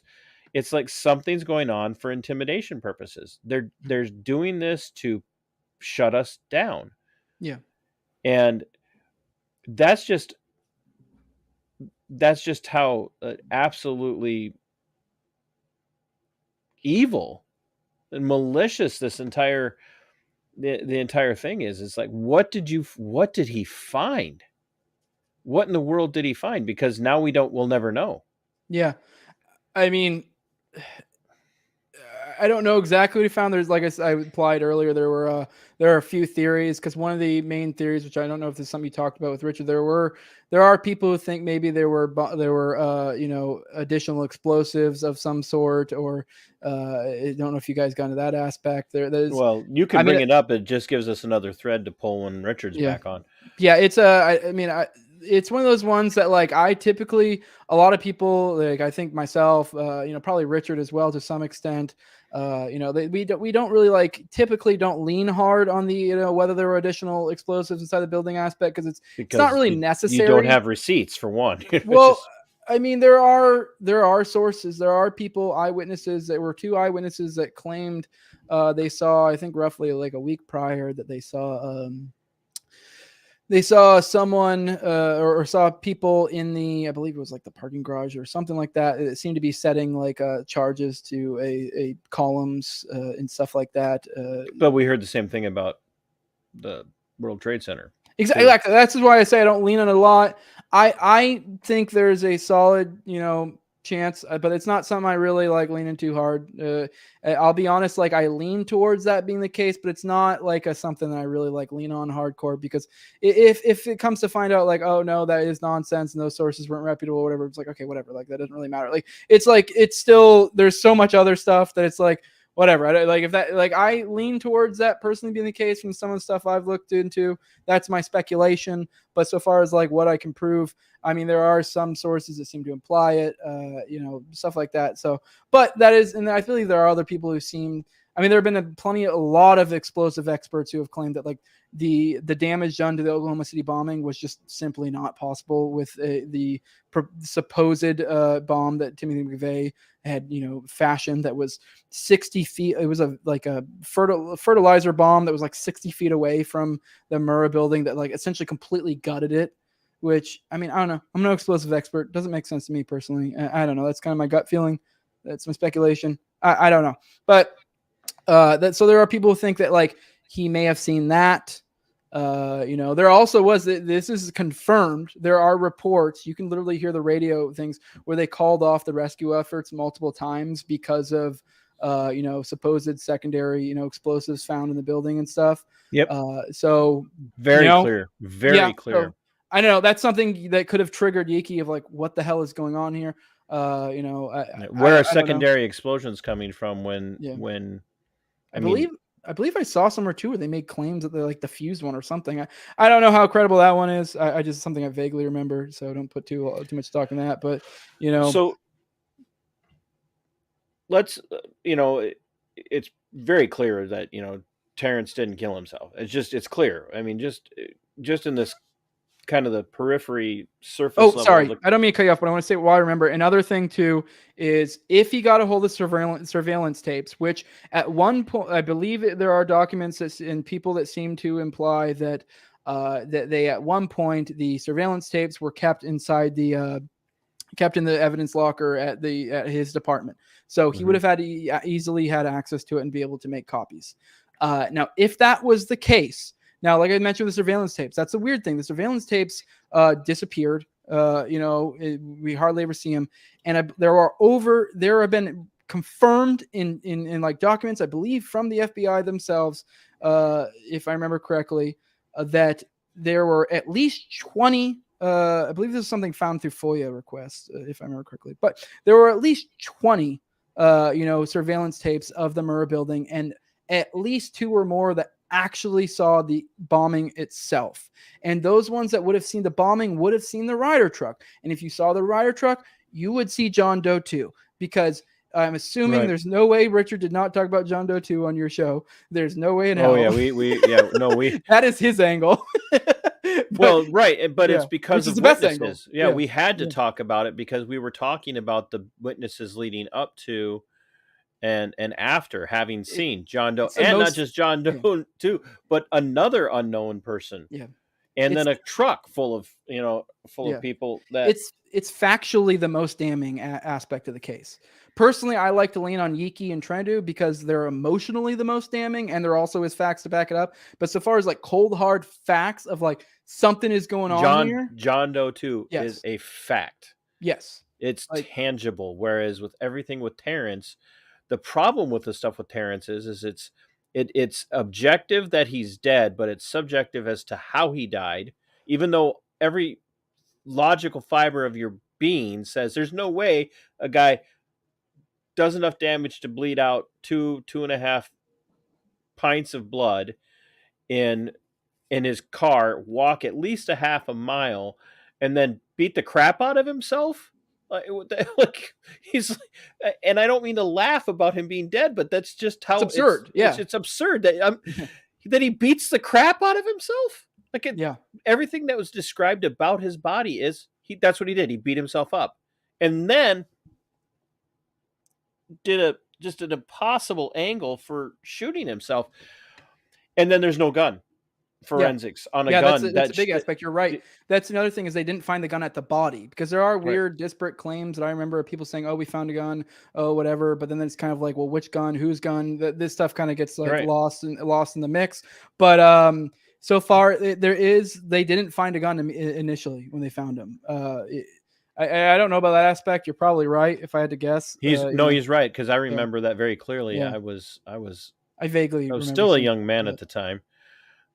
Older than you still, but I was still a young man at the time, and I remember they were like, oh, it had to have been at least a ton. No, it had to have been 2 tons. Well, it had to be 4 tons. I think there might have been a second truck. It's just that's just another one of those that goes in with the stuff with Terrance. There's so much reporting issue that you just can't know. And that's what's so troubling about stories like this, about accounts like this. You look at Waco. Who started the fire? Oh, the Branch Davidians started the fire. Well, do we know that? Well, we don't know that, but we're sure that they did. Well, then why did you keep firing flaming tear gas canisters into the building when the fire was already started? Well, we needed to make sure they were subdued. Well, what? It's Ruby Ridge. Who shot first? The teenage son? I mean, he wasn't even was he 11 or something like that? Just this. Well, the kid shot first.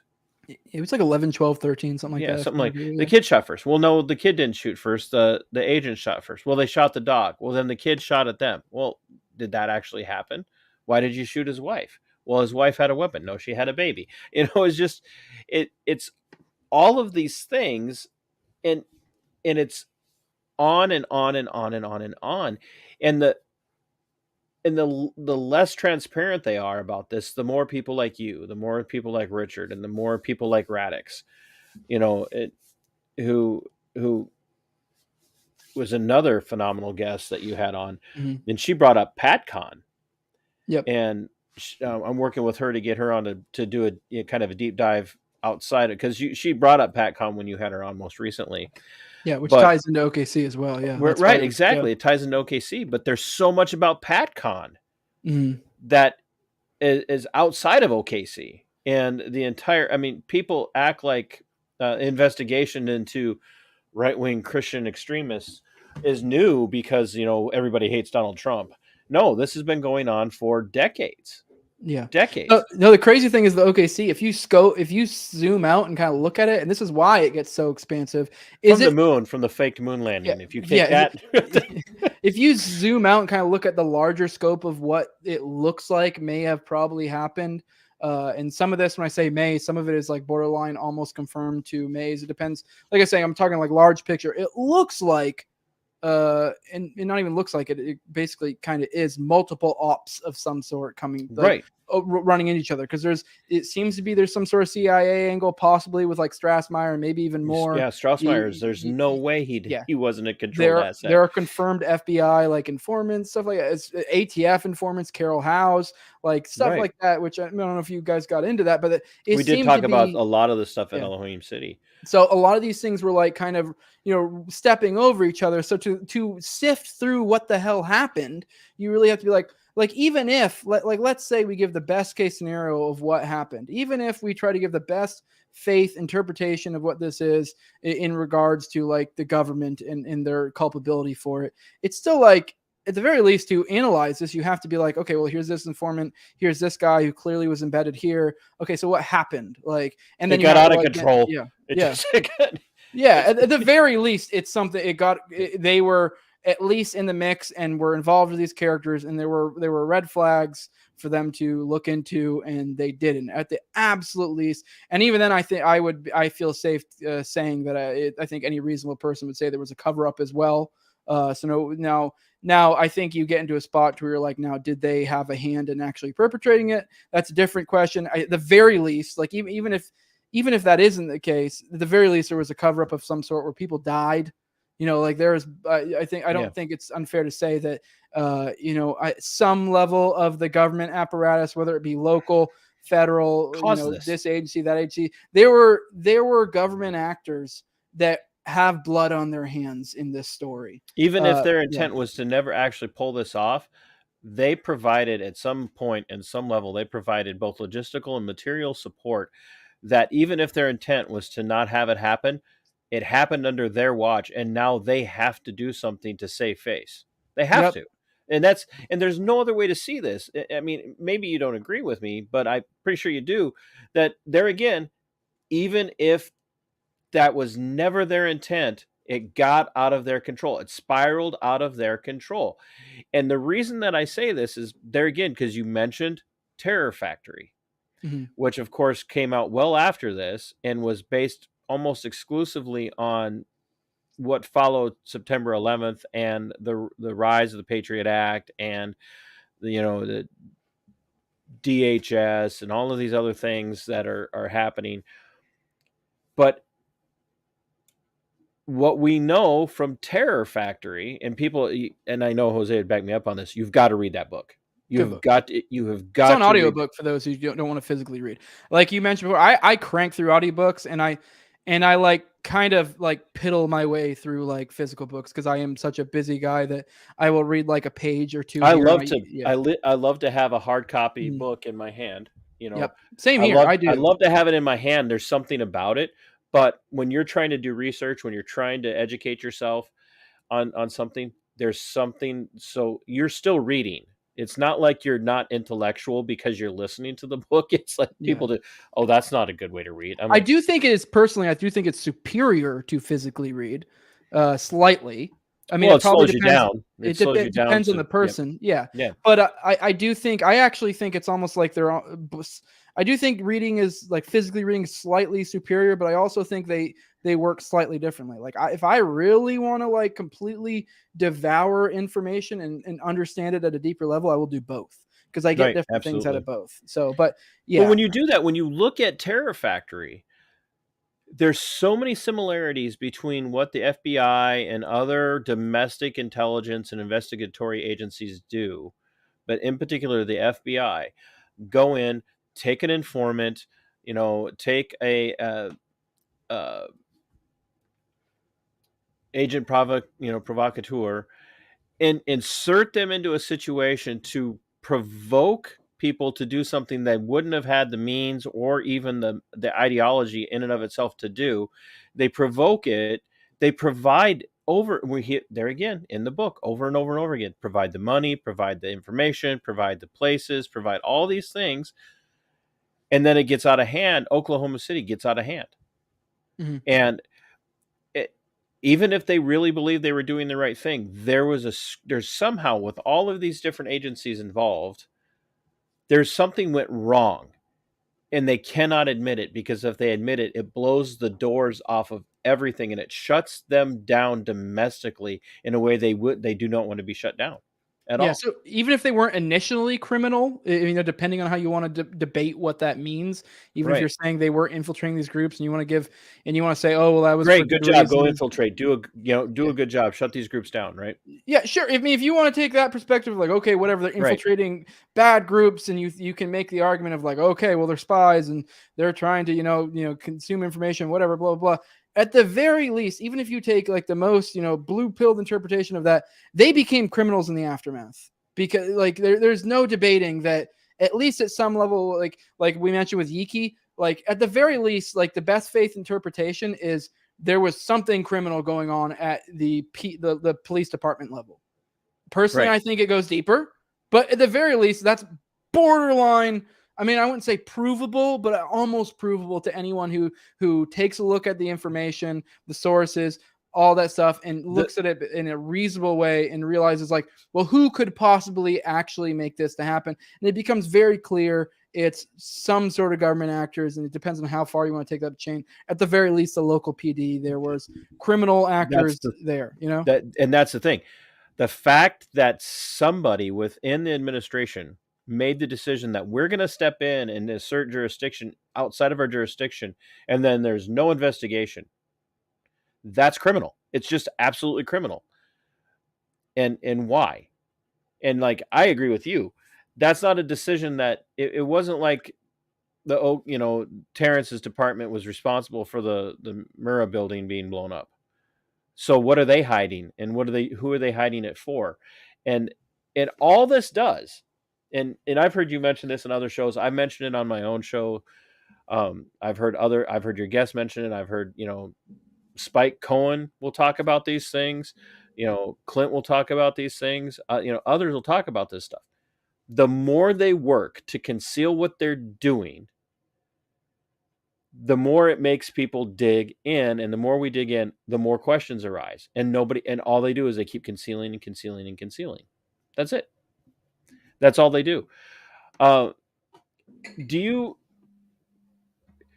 you think that the framework for how so many other situations following Oklahoma City was really, how they deal with them, whether it's infiltrating groups or, because Elohim City is a big part of Oklahoma City, the bombing, a big part. Like, without Elohim City, there is no Oklahoma City bombing. There's just not. Almost certainly, yeah. But do you think that from your studies and from the conversations that you've had with other people who have done research on even more stories, do you think it laid the groundwork or the framework for how they began to handle other investigations and domestic terror cases and I don't even like using the word investigation, because it's really, there's no investigation. It's literally causing the situation. So, absolutely. Yeah. I mean, this is a constant thing. Once you start going down these rabbit holes, you start to identify the mechanisms by which they do these things, the incentives in place, the typical procedures of how these operate.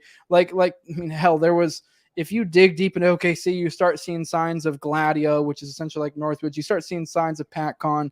Start seeing like how informants operate. There's even like very super duper loose like MK Ultra, implications. So once you start identifying how the shadowy entity that rules above us operates, you can start to realize like, okay, well, this is how this works here. Like you brought up Terror Factory. I think one of the best parts of the Terror Factory, because the whole book is basically about how informants work, essentially, Right.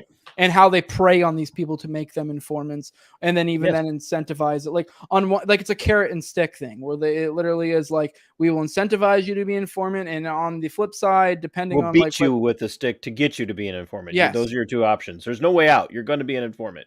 Yeah, exactly. So, and that's a big thing of Terror Factory is you start seeing how this entity operates, and once you understand how informants operate and you extrapolate this to other cases like the Michigan one, you understand that there's a monetary incentive. These are also a lot of times criminals are basically getting out of criminal behavior a lot of times because they get excused by federal entities because, they're doing work for the federal government. And you start to extrapolate this and understand like how this will operate in the real world. You start to understand the conundrum here of like, oh, these are basically whatever these people want them to be. And even if like we give the best case scenario of like some Fed out there who gets an informant that actually wants to do good work or whatever, it's like, okay, but what incentives are you putting in place for these informants? Like in the Michigan case, one of the informants made well over a value of well over 6 figures within a 6-month period. Like, what does that do to a person? And this is already a person, maybe it was this informant, maybe the other informant that I believe had some sort of criminal past, because there's multiple informants, so I mix them up, and I'm not as well versed in Michigan as I am on OKC. But yeah, so when you like if you think about that, like what kind of people are you pulling in? What kind of incentives are you putting in place? Like you're essentially like, of course they're going to want to orchestrate something. Of course they're going to want to try to misconstrue some things, because typically, actually, the one thing brought up in the Trevor Aronson book, Terror Factory, is a lot of times they are actually awarded based on whether there's conviction or not. So Right. like what kind we're talking 6 figures in some of these federal cases. And here's and I don't know if you've looked into this much at all, but I thought maybe you got swatted and they took you out silently there.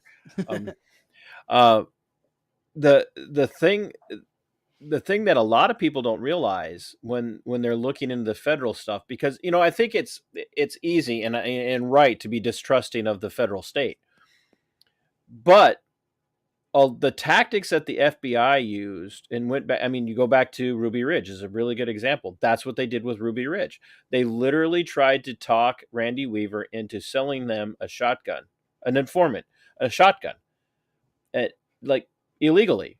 Not the shotgun itself illegally, but they wanted him to cut the barrel down. And this informant pushed and pushed and pushed and pushed and pushed and pushed him. And he said no numerous times. And finally, he even said, if you want to cut down, buy it and go cut it down yourself. He goes, no, I want you to do it for me.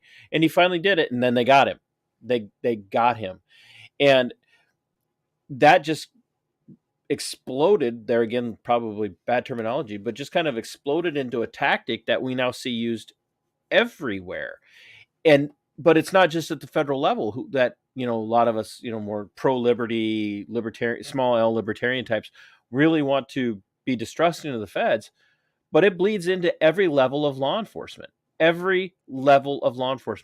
Now it's constant, confidential, reliable informant, confidential, reliable informant, confidential, reliable informant. And they're not paid, a lot of the ones down at local levels, but they're getting some sort of kickback. And most of the time it's, hey, we'll dismiss the charges on this case that's completely unrelated to what we want you to go do for us. And I saw that happen with a friend of mine over I call that particular virus, I call it the coof. But when our governor ordered small businesses and bistros and restaurants all shut down in Minnesota, the local chief of police used a confidential, reliable informant to go in during a protest to take pictures and video of everyone at the protest and to get this gal charged for not having her business shut down. And when I saw that in the police report, because she gave it to me and she's like, hey, TC, can you read this? There's some things in here. And I'm pointing things out to her. I'm like, you got screwed. And I said, you see this right here? There's this confidential, reliable informant. She goes, well, what's that? And I said, that's a criminal. And she's like, what are you talking about? I said, that's a tactic they use. They found somebody who is probably facing some sort of petty felony level. And when I say petty felony, it's just probably something like possession of personal amount of meth or something. And they said, you know what? Here's what we'll do. You go show up at this protest at so-and-so's bistro on this night, and you take pictures and video and then turn it into us, and we'll drop the charges on this other stuff. Mm-hmm. And, there again, do I have the actual receipts? No, because you're never allowed to know who it is. Mm-hmm. You're never allowed to know. But that's how they do things. The funny thing is that's the same logic. Using people like this is like the same logic of why torture is not reliable source of information. Because they're going to say whatever you want them to say. Yeah, they're going to do what they need to do. I guess in this situation where we went and take pictures, okay, I guess if you're accepting the line that this is justified, legally, whatever, okay, sure, he's just documenting evidence. But a lot of times they'll be like, hey, we need to get this guy, and okay, we'll make it happen. Like, right. I mean, like, because they're like, these guys are, holding a felony over my head. So exactly, what am I going to do? Like, right. And all it does is it perpetuates the criminal world. And like you were saying from Terror Factory, and then looking at some of the stuff that was going on in Elohim City, there again, we know that there were people there that were criminals in Elohim City, and some sort of Aryan group was operating out of Elohim City, and they were doing these cell bank robberies. And so there's no way in the world that the feds didn't know these guys were operating out of there. But you look at the idea that you incentivize these people doing this stuff, and there's like pretty soon a reasonable person within the FBI or the DHS or whatever it might be is going to have to go, how do we even trust this person? Mm-hmm. How do you trust this person? And their point, and the point that comes back to in every one of these situations, it doesn't matter if we trust them. We're stopping people from doing things that they want to do. And I'm like, no, this person is literally planning the idea. And the perfect place that plays out is Michigan. Mm-hmm. Michigan is and that's why this is such an important conversation to me. It's Terrance Yeakey is dead today because someone was covering something up. Mm-hmm. Someone was covering something up. And instead of stopping and saying, we can't let this happen again, they decided to perpetuate that practice and use it and ramp it up to an exponential level where you can't trust anybody anymore. I just, how do you trust anyone anymore? Yeah, no, to tell you the truth. On your informant point too, I don't know if someone, Richard mentioned, but Carol Howe, I believe, was embedded. She was an ATF informant. She was embedded with a lot of the Elohim characters, and she was reporting back to the ATF that like Strassmeyer was scouting. Yep. I can't remember if it was the Murr building or if it was the court building, but he was scouting out areas for the bombing. He was talking about this, making plans, whatever, and she was reporting it back to the ATF, and it kind of was just like, okay. I believe the FBI ended up like stepping in and kind of like, it's because I believe they were actually initially intending on arresting Strassmeyer, and the FBI stepped in, and I mean, obviously we don't know the details of what they talked about, but they dropped it, So there was the kind of it kind of came down to loggerheads with these different agencies. Oh, no, you can't arrest our person. We've got that person in there for a reason. And didn't Carol Howe eventually came out and started telling the story, saying I was the informant inside for, telling people things, and like they had every opportunity to stop it, and they didn't do it. And with Carol Howe, then all of a sudden she started getting legal problems. They started trying to get her for other stuff, and right. She got quiet real quick. I do think there's actually I think it's Ron Johnson, the guy who did the Men Who Stare at Goats book, also which became a movie later. I believe he's actually got a interview or podcast or something with her coming out this year, so that'll be interesting. She hasn't talked in a long time, so I'm interested to see how that goes. She probably didn't feel safe. Yeah, pretty much. Yeah, I can't remember. Can't say for I a can't remember the details of why she stopped talking. I don't know if she sold the rights or what. I think she actually sold the rights to her story. So I forget the details with Carol Howe. It's definitely something probably Richard can spout off a lot better. But there's a lot of weird stuff with her silence, and it seemed to be like she was getting railroaded, and she probably just like, all right then, I'll shut up. So I want to respect your time, and I want to kick you out of here because I know we both have to work tomorrow. I do have to ask. I absolutely have to ask. Scott Horton called you heroic?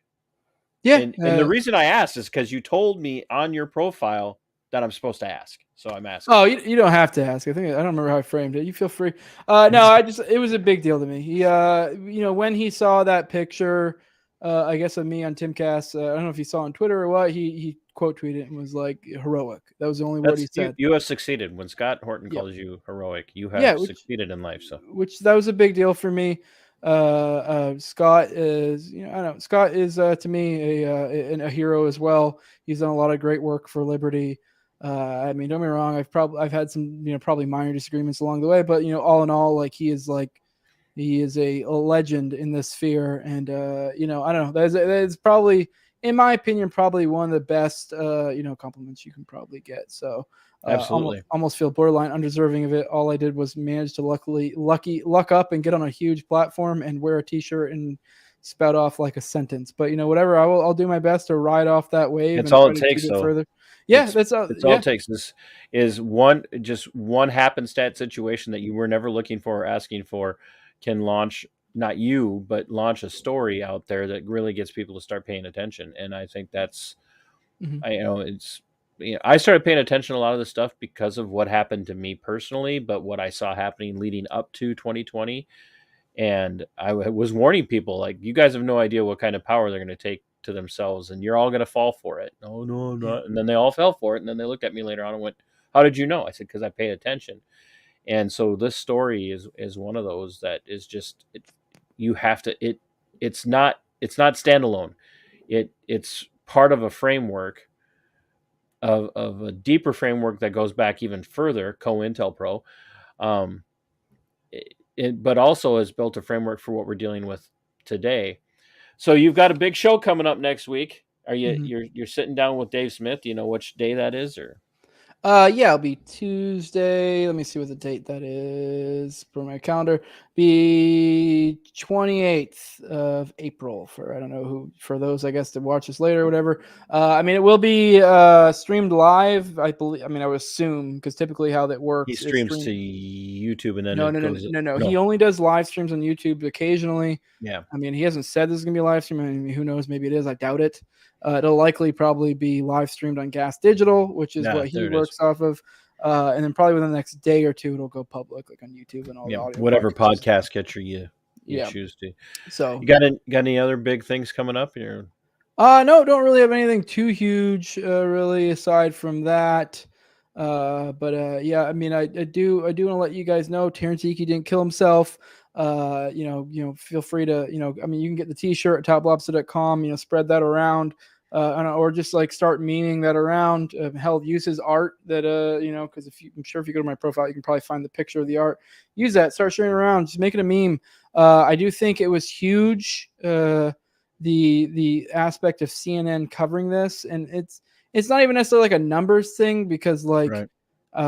Hell, right at this current point in time, the show I'm going on next week, that his numbers exceed CNN primetime, like primetime CNN. Like that's his the kind bad of shows do better than CNN. Yeah, like that's the kind of state state of the world we're in right now. But we're still in this point where, if you want to go, like, say this is the cathedral, if you understand that lingo, like the very fact that CNN covered this kind of put their foot in the door to allow this within respectable circles, and allow this to be something more openly spoke about, as if it's just something that's naturally part of the zeitgeist, as opposed to this thing of, oh, these crazies. So we have got the foot in the door with Terrance Yeakey. What I really want to push now is, while we already have this inertia and the foot in the door, is Kenneth trying to do and kill himself, which I know we didn't talk about that today. If you go to my page on Twitter at TowerGangJose, I have a master thread, my pinned tweet. Go through it. I in there, if you scroll way down, I made a whole master thread within that thread that you can see where I broke it down. I And also that's wrote Kenneth. What's his last name? Kenneth Trinidad. I also wrote an article about it. I haven't gotten anywhere to publish it yet. I haven't had really. It's shopped around to one major platform. They sat on it for about a week. They ultimately decided not to go with it, but I still got to shop around some more. So I don't know. We'll see. Worst case scenario, I'll just self-publish it. But yeah, I do think that the Kenneth Trinidad, because as another person that was suicided in this, it's very clear he did not kill himself. We don't really like. And this is another Oklahoma City. Yes, he's related. Related. He was, I guess, the quick breakdown. Kenneth Trinidad. He was a dude who seemed to fit the profile of John Doe 2. Within the period of time they were vehemently looking for John Doe 2. He ended up in a federal prison, one of those prisons that he was in like the high security aspect of that prison as well. The kind of area where you're not supposed to be able to kill yourself. And lo and behold, he ended up dead. With stab wounds. Actually, maybe I was wrong with stab wounds. No, I think there were stab wounds or slices or something along those lines. He also had like burns. He had bruises. He also had clearly what was spots where what's the word? Kind of like where there was something binding your hand. There's a term for it where like ligature marks. Yeah, is the word I was looking for. It very clearly there's a lot of weird stuff too. If you that one goes deep as well. That would be a whole other episode to cover that, to do it justice, which I've actually done an episode. That's part 8 of my OKC series. If you want to see it, you don't have to watch the whole series for that one. Like part 7 and part 8 are very good standalone ones. Probably part 1 as well. The rest, like, don't get me wrong, they're also good if you want to cover specific aspects. I have in the video description what we're covering in each one, but I'll tell you what. Why don't you send me the links to those? The one wherever you want people. If there's a particular podcast catcher you prefer, and on your YouTube, you send me those links, and I will put them in the description of this video. Which is really why I wanted to have you on, was because I know that your shows in and of themselves are going to go deeper than what we could do here. But I'm trying to get to whet people's appetites to this stuff, because this is right in my wheelhouse, but it's not how I cover everything. If that does that make sense? Yeah, that makes sense. Yeah, I've done over 10 hours on this content, so yeah, I know what you mean. We're not gonna do 10 hours worth of content in 2 hours on my show, but I want people to start paying attention. Yeah, we did a whole episode on Roger Moore. We did a whole episode on Terry Nichols. We did a whole episode on Andreas Strassmeyer. We did a whole episode on Yeakey. We did a whole episode on Kenneth Trinidad. And there's, I think, 8 episodes we've done so far, plus a bonus episode that I did with Ken Silva, which is a great reporter who has done great work great work on the OKC stuff, also on the Michigan stuff. He's been on it. He's been riding that inertia from that CNN wave of covering it, where he's been putting out great articles about OKC stuff and kind of connecting it to modern day stuff, connecting to Michigan stuff, connecting to January 6th stuff. He's been killing it. I highly suggest go checking out his work. Yes, absolutely. He's been doing good stuff. And if you're wondering how to find him, he is in my list in my feed. I retweet him. So yeah, I think he's like, for those that are watching, JD Cash on Twitter, or you can probably just type in Ken Silva, but his @ is like @ JD Cash or something, which is a notable OKC researcher. Was one of the big ones back in the day. So that's what that's reference to. I have kept you and I up. Well, I don't go to bed till like 1 o'clock your time. So, but I've kept you up, and I Jose, I really appreciate you being willing to make time for a relative unknown. So, and being willing to share, your guests, and even telling people, go, basically poach my guests, because let's get these stories out there. And I'm working on, like I said, I'm working on getting Radix on. We're communicating to have her on about PacCon, and then the other individual that I talked to you about, I have opened up the communications with him to have him come on and talk about his experience in Michigan. And people, please go and seriously check out his show, because there's just it's not just OKC, it's Duncan Lemp, it's there's so many other stories out there that once you start looking at this, you might have to go through a fundamental sea change where there's going to be a paradigm shift if you're not already there, but it's worth it. It's worth the pain of growing. So one more time, throw out where we can find you, and then we'll get you out of here. Yeah, you can find me on YouTube, all the major odd podcasters, Odyssey as well. It's the No Way Jose podcast. If you want to follow me on Twitter at Towergang Jose. And yeah, I mean, I do want to be very clear. I don't feel like I deserve any sort of like commendation for and I appreciate it for sharing guests, whatever, what have you. I actually think people who wouldn't do stuff like that are. Even if you're looking at it from a selfishness perspective, you're just being short-sighted and not thinking correctly. Because I've actually, not to open another door, another label that would apply to me being an egoist. I think selfishness is ultimately a virtue, in a sense, essentially, depending on how you define selfishness. I don't think it's anything's wrong with having being what's the word looking for it? I don't know. I forget. There's a term Ayn Rand used a lot that was kind of describes this, but I actually think, like I said, rising tide raises all ship. It's kind of law of abundance, was the thing Sam Tripoli says a lot. I think. I mean, it's not even like a woo-woo thing where I'm saying like, you get what you put, like, I'm not saying like karma in some ethereal sense, but I think generally if you interact in the world as a good person, I think it tends to come back to you, so it really is, even for me, ultimately from a selfishness thing. And I don't think that's a bad thing at all. Yeah, I think people should get Richard Booth on their show. That way we can keep this OKC things moving. And, I trust that I've been, done a good job, that I will likely, by getting this good information out, I'll probably stand to benefit in some way. But I don't know, I just interact with people, in a good way. At the very least, if it gets people to wake up, then that benefits me. We're all benefited. And, exactly. We all benefit if everybody wakes up to this stuff. So, exactly. Man, Jose, I really appreciate your time tonight, and I won't wish you good luck with Dave because I know you got this in the bag. So, I mean.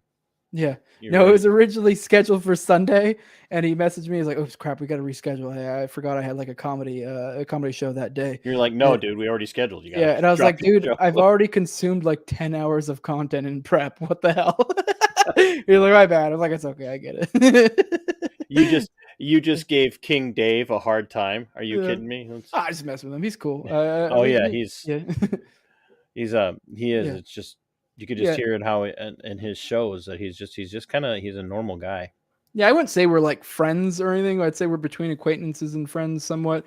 We have a good. You'll know you're friends when you're sharing a stage at Porkfest. Yeah, we I've had him on my show, I think at least 3 times on my show. He's been on Tower Gang like 2 or 3 times. So I don't know. We have a decent relationship. I like the guy. He's a great guy. I've interacted with him in real life too a couple times. He's a great guy. I really can't say enough what a genuine good person is. Once you start like interacting with all these characters, that of these big names, you do kind of get disillusioned with some of them. You realize they're not quite the same you think they are behind the scenes or whatever, kind of the whole don't meet your heroes thing.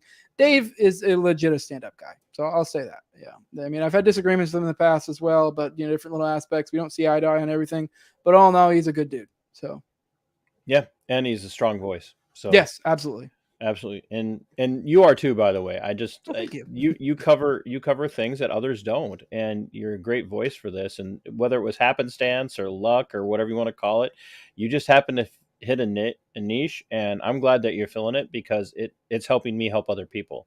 Oh yeah. So I plugged your show to a friend today, and I plugged Terror Factory because of you. I had never heard of Terror Factory, and I've heard a lot of different books, and this one was new to me. So I'll be done with it before the end of the day tomorrow. So check out Chaos by Tom O'Neill next. I'm gonna have to remember that.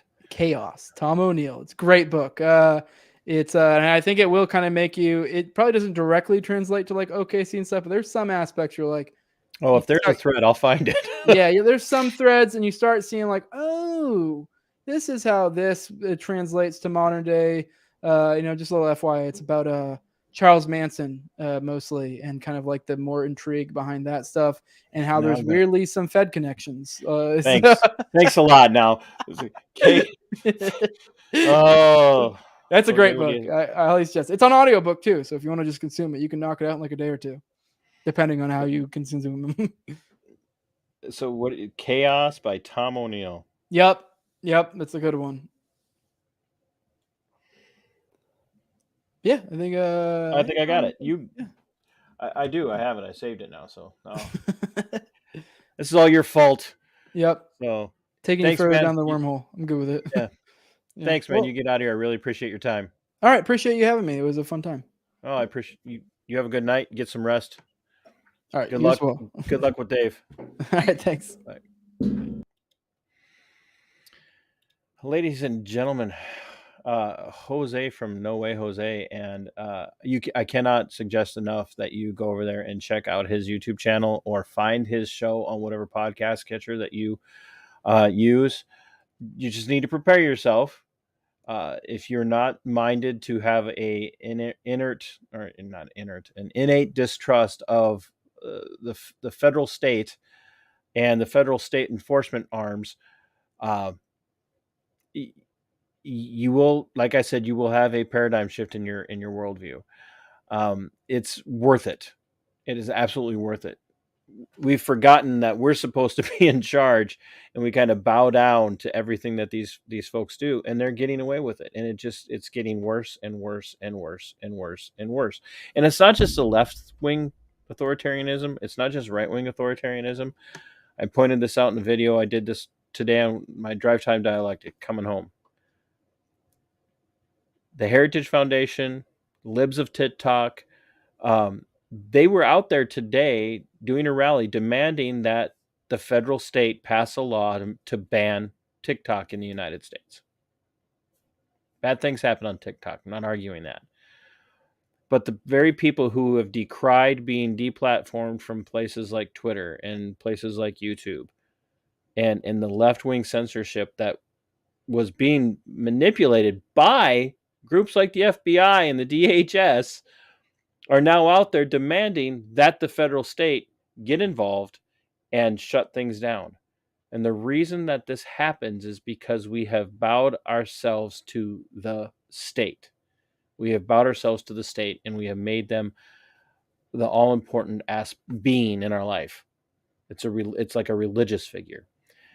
And we need stories like what Jose tells on his channel and with the guests that he has on. We need those stories to get out there for people to start to have the veil, the curtain pulled away so that they can see behind the curtain that the Wizard of Oz is just a man pulling a lot of levers and pulling a lot of ropes to make a lot of noise and a lot of thunder to keep you intimidated. So once again, head over to Subscribestar, pick a level of support there, and $5 entry, and I think there's a $50 a month.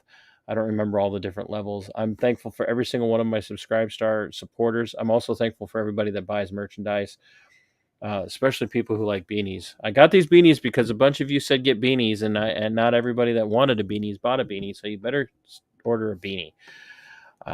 You can email me at mbrrpodcast@yahoo.com. You can find me on Twitter at Robe Regiment.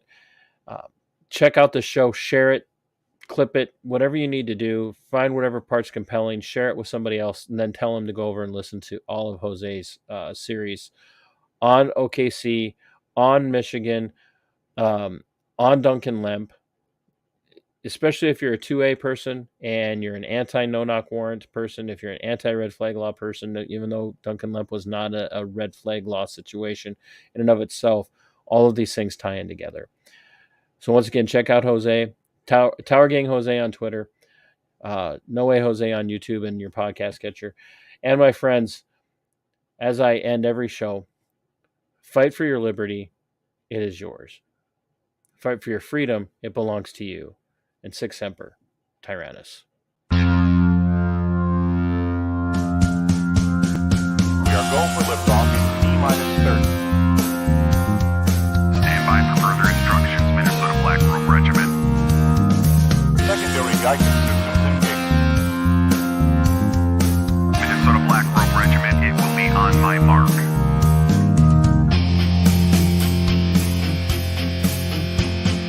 All systems are a go. All systems are a go.